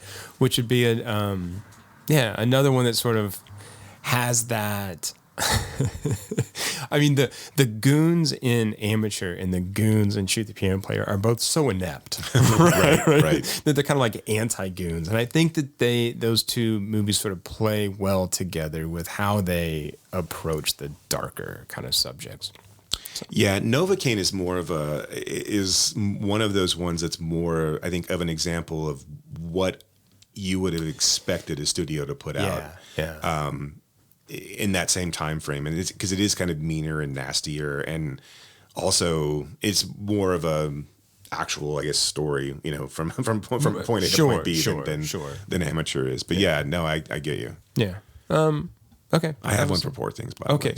Go ahead. What is it? No. You all right. So, well, you mentioned Novocaine, and we talked about how people. Well, I don't think we actually explicitly said it, but the message should have been clear. It's my favorite quote from Spinal Tap, by the way. It's like, we're not racist. We say love your brother. We don't actually say it. We don't actually mean it either. But the message. I mean, you've already referenced to turn it up to 11, right? Several times, right? Yeah. But we talked about how physical Stone's performance is, and now that doesn't necessarily translate to Oscar wins. I'm going to say the one, to me, I always go back to the person who should have got nominated for an Oscar, specifically for physical comedy. My Left Foot. Yes. The funniest movie of all 1990s. No, All of Me with Steve Martin. Oh, yeah. Oh, that's good. One of my favorite Martin roles, and him battling Lily Tomlin in his own body. That's so good. Yeah. That's a funny. It's a good movie. It's a good movie. People sleep on. I don't think they did in the past, but I don't think we now we've got self-serious, kind of elder statesman of comedy, Steve Martin. People kind of forget his kind of goofier movie roles. Well, his stand-up stuff. Oh, though. yeah. I mean, and it was that's all where bonkers, right, too. That's where stuff like The Jerk and then All of Me. I mean, that's where that it's that, right? It's a direct extension of that, right? Or of just the toy arrow through the head. Yeah, stuff like that I think is just hilarious, right? My taste in comedy is so weird, right? Because I know that you're a big stand-up guy, right? Like I love the stuff that Steve Martin used to do, right? And I love Martin Short doing Ed Grimley. I mean, but I also love it when Andy Kaufman sits down and reads The Great Gatsby to an audience until they all leave. Right. I don't know. I don't know where to go with these things. Do you like Jiminy Glick? Yes. Okay, I fucking love Jiminy I mean, Glick. I think Martin Short is just so fucking He's good. so like people sleep on how funny he is too, and like how quick-witted he is, and like how like really sharp his like commentary is. And even like Three Amigos, where he's just like, oh, it's a male plane. Right? How can you tell? Can you see its little balls? And I mean, it's just stuff like that. But his like delivering the way Martin Short's great. And Ed Grimley with the fucking triangle, just see that stuff to me is just brilliant. Okay. So what's your 4 things? Being John Malkovich. Okay. Yeah. Which I thought, that fits. Yeah. I mean, it felt kind of easy, but I was like, it works. So I'm like, I don't want to work that hard.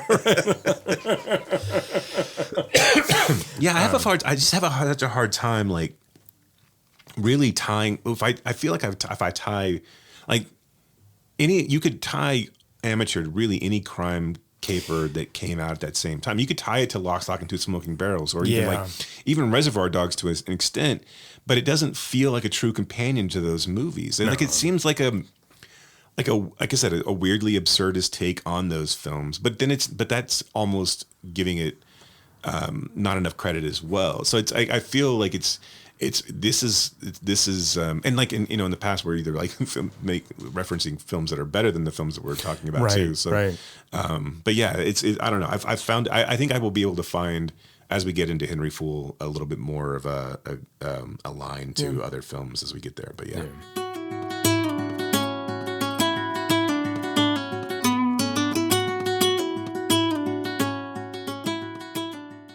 Okay.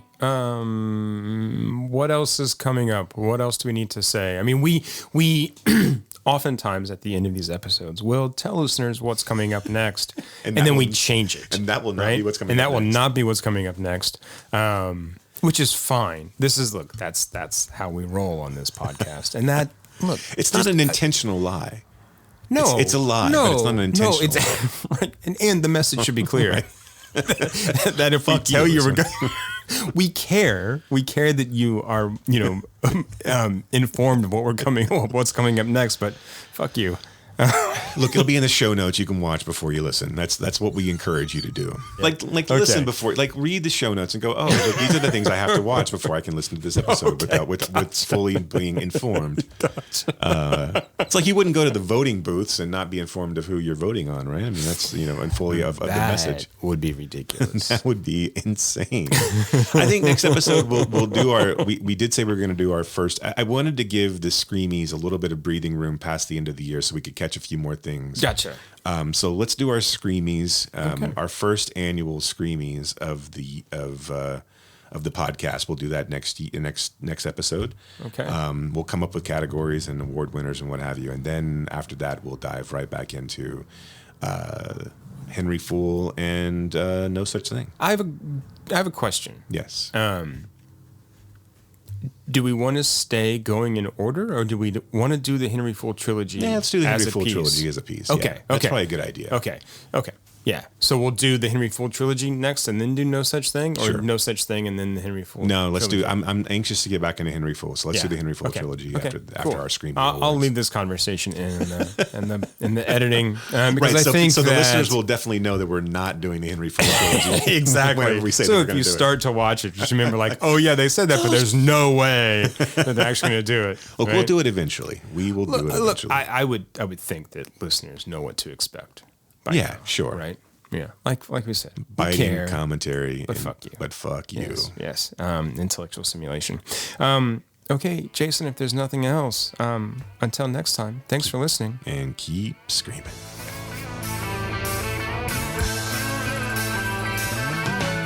No one told you life was gonna be this way.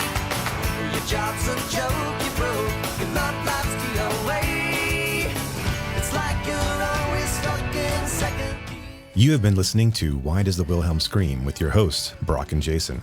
If you liked today's episode, do us a favor and rate, review, and subscribe in whatever application you use to consume podcasts these days. You can reach us by visiting whydoesthewilhelmscream.com. If you are in the DFW area, we would love to see you at a Fort Worth Film Club event. You can learn more about those and find a full schedule at fortworthfilmclub.com. And you can learn about my foundation and how we are trying to foster the next generation of film lovers at realhousefoundation.org. That's REEL housefoundation.org. Till next time,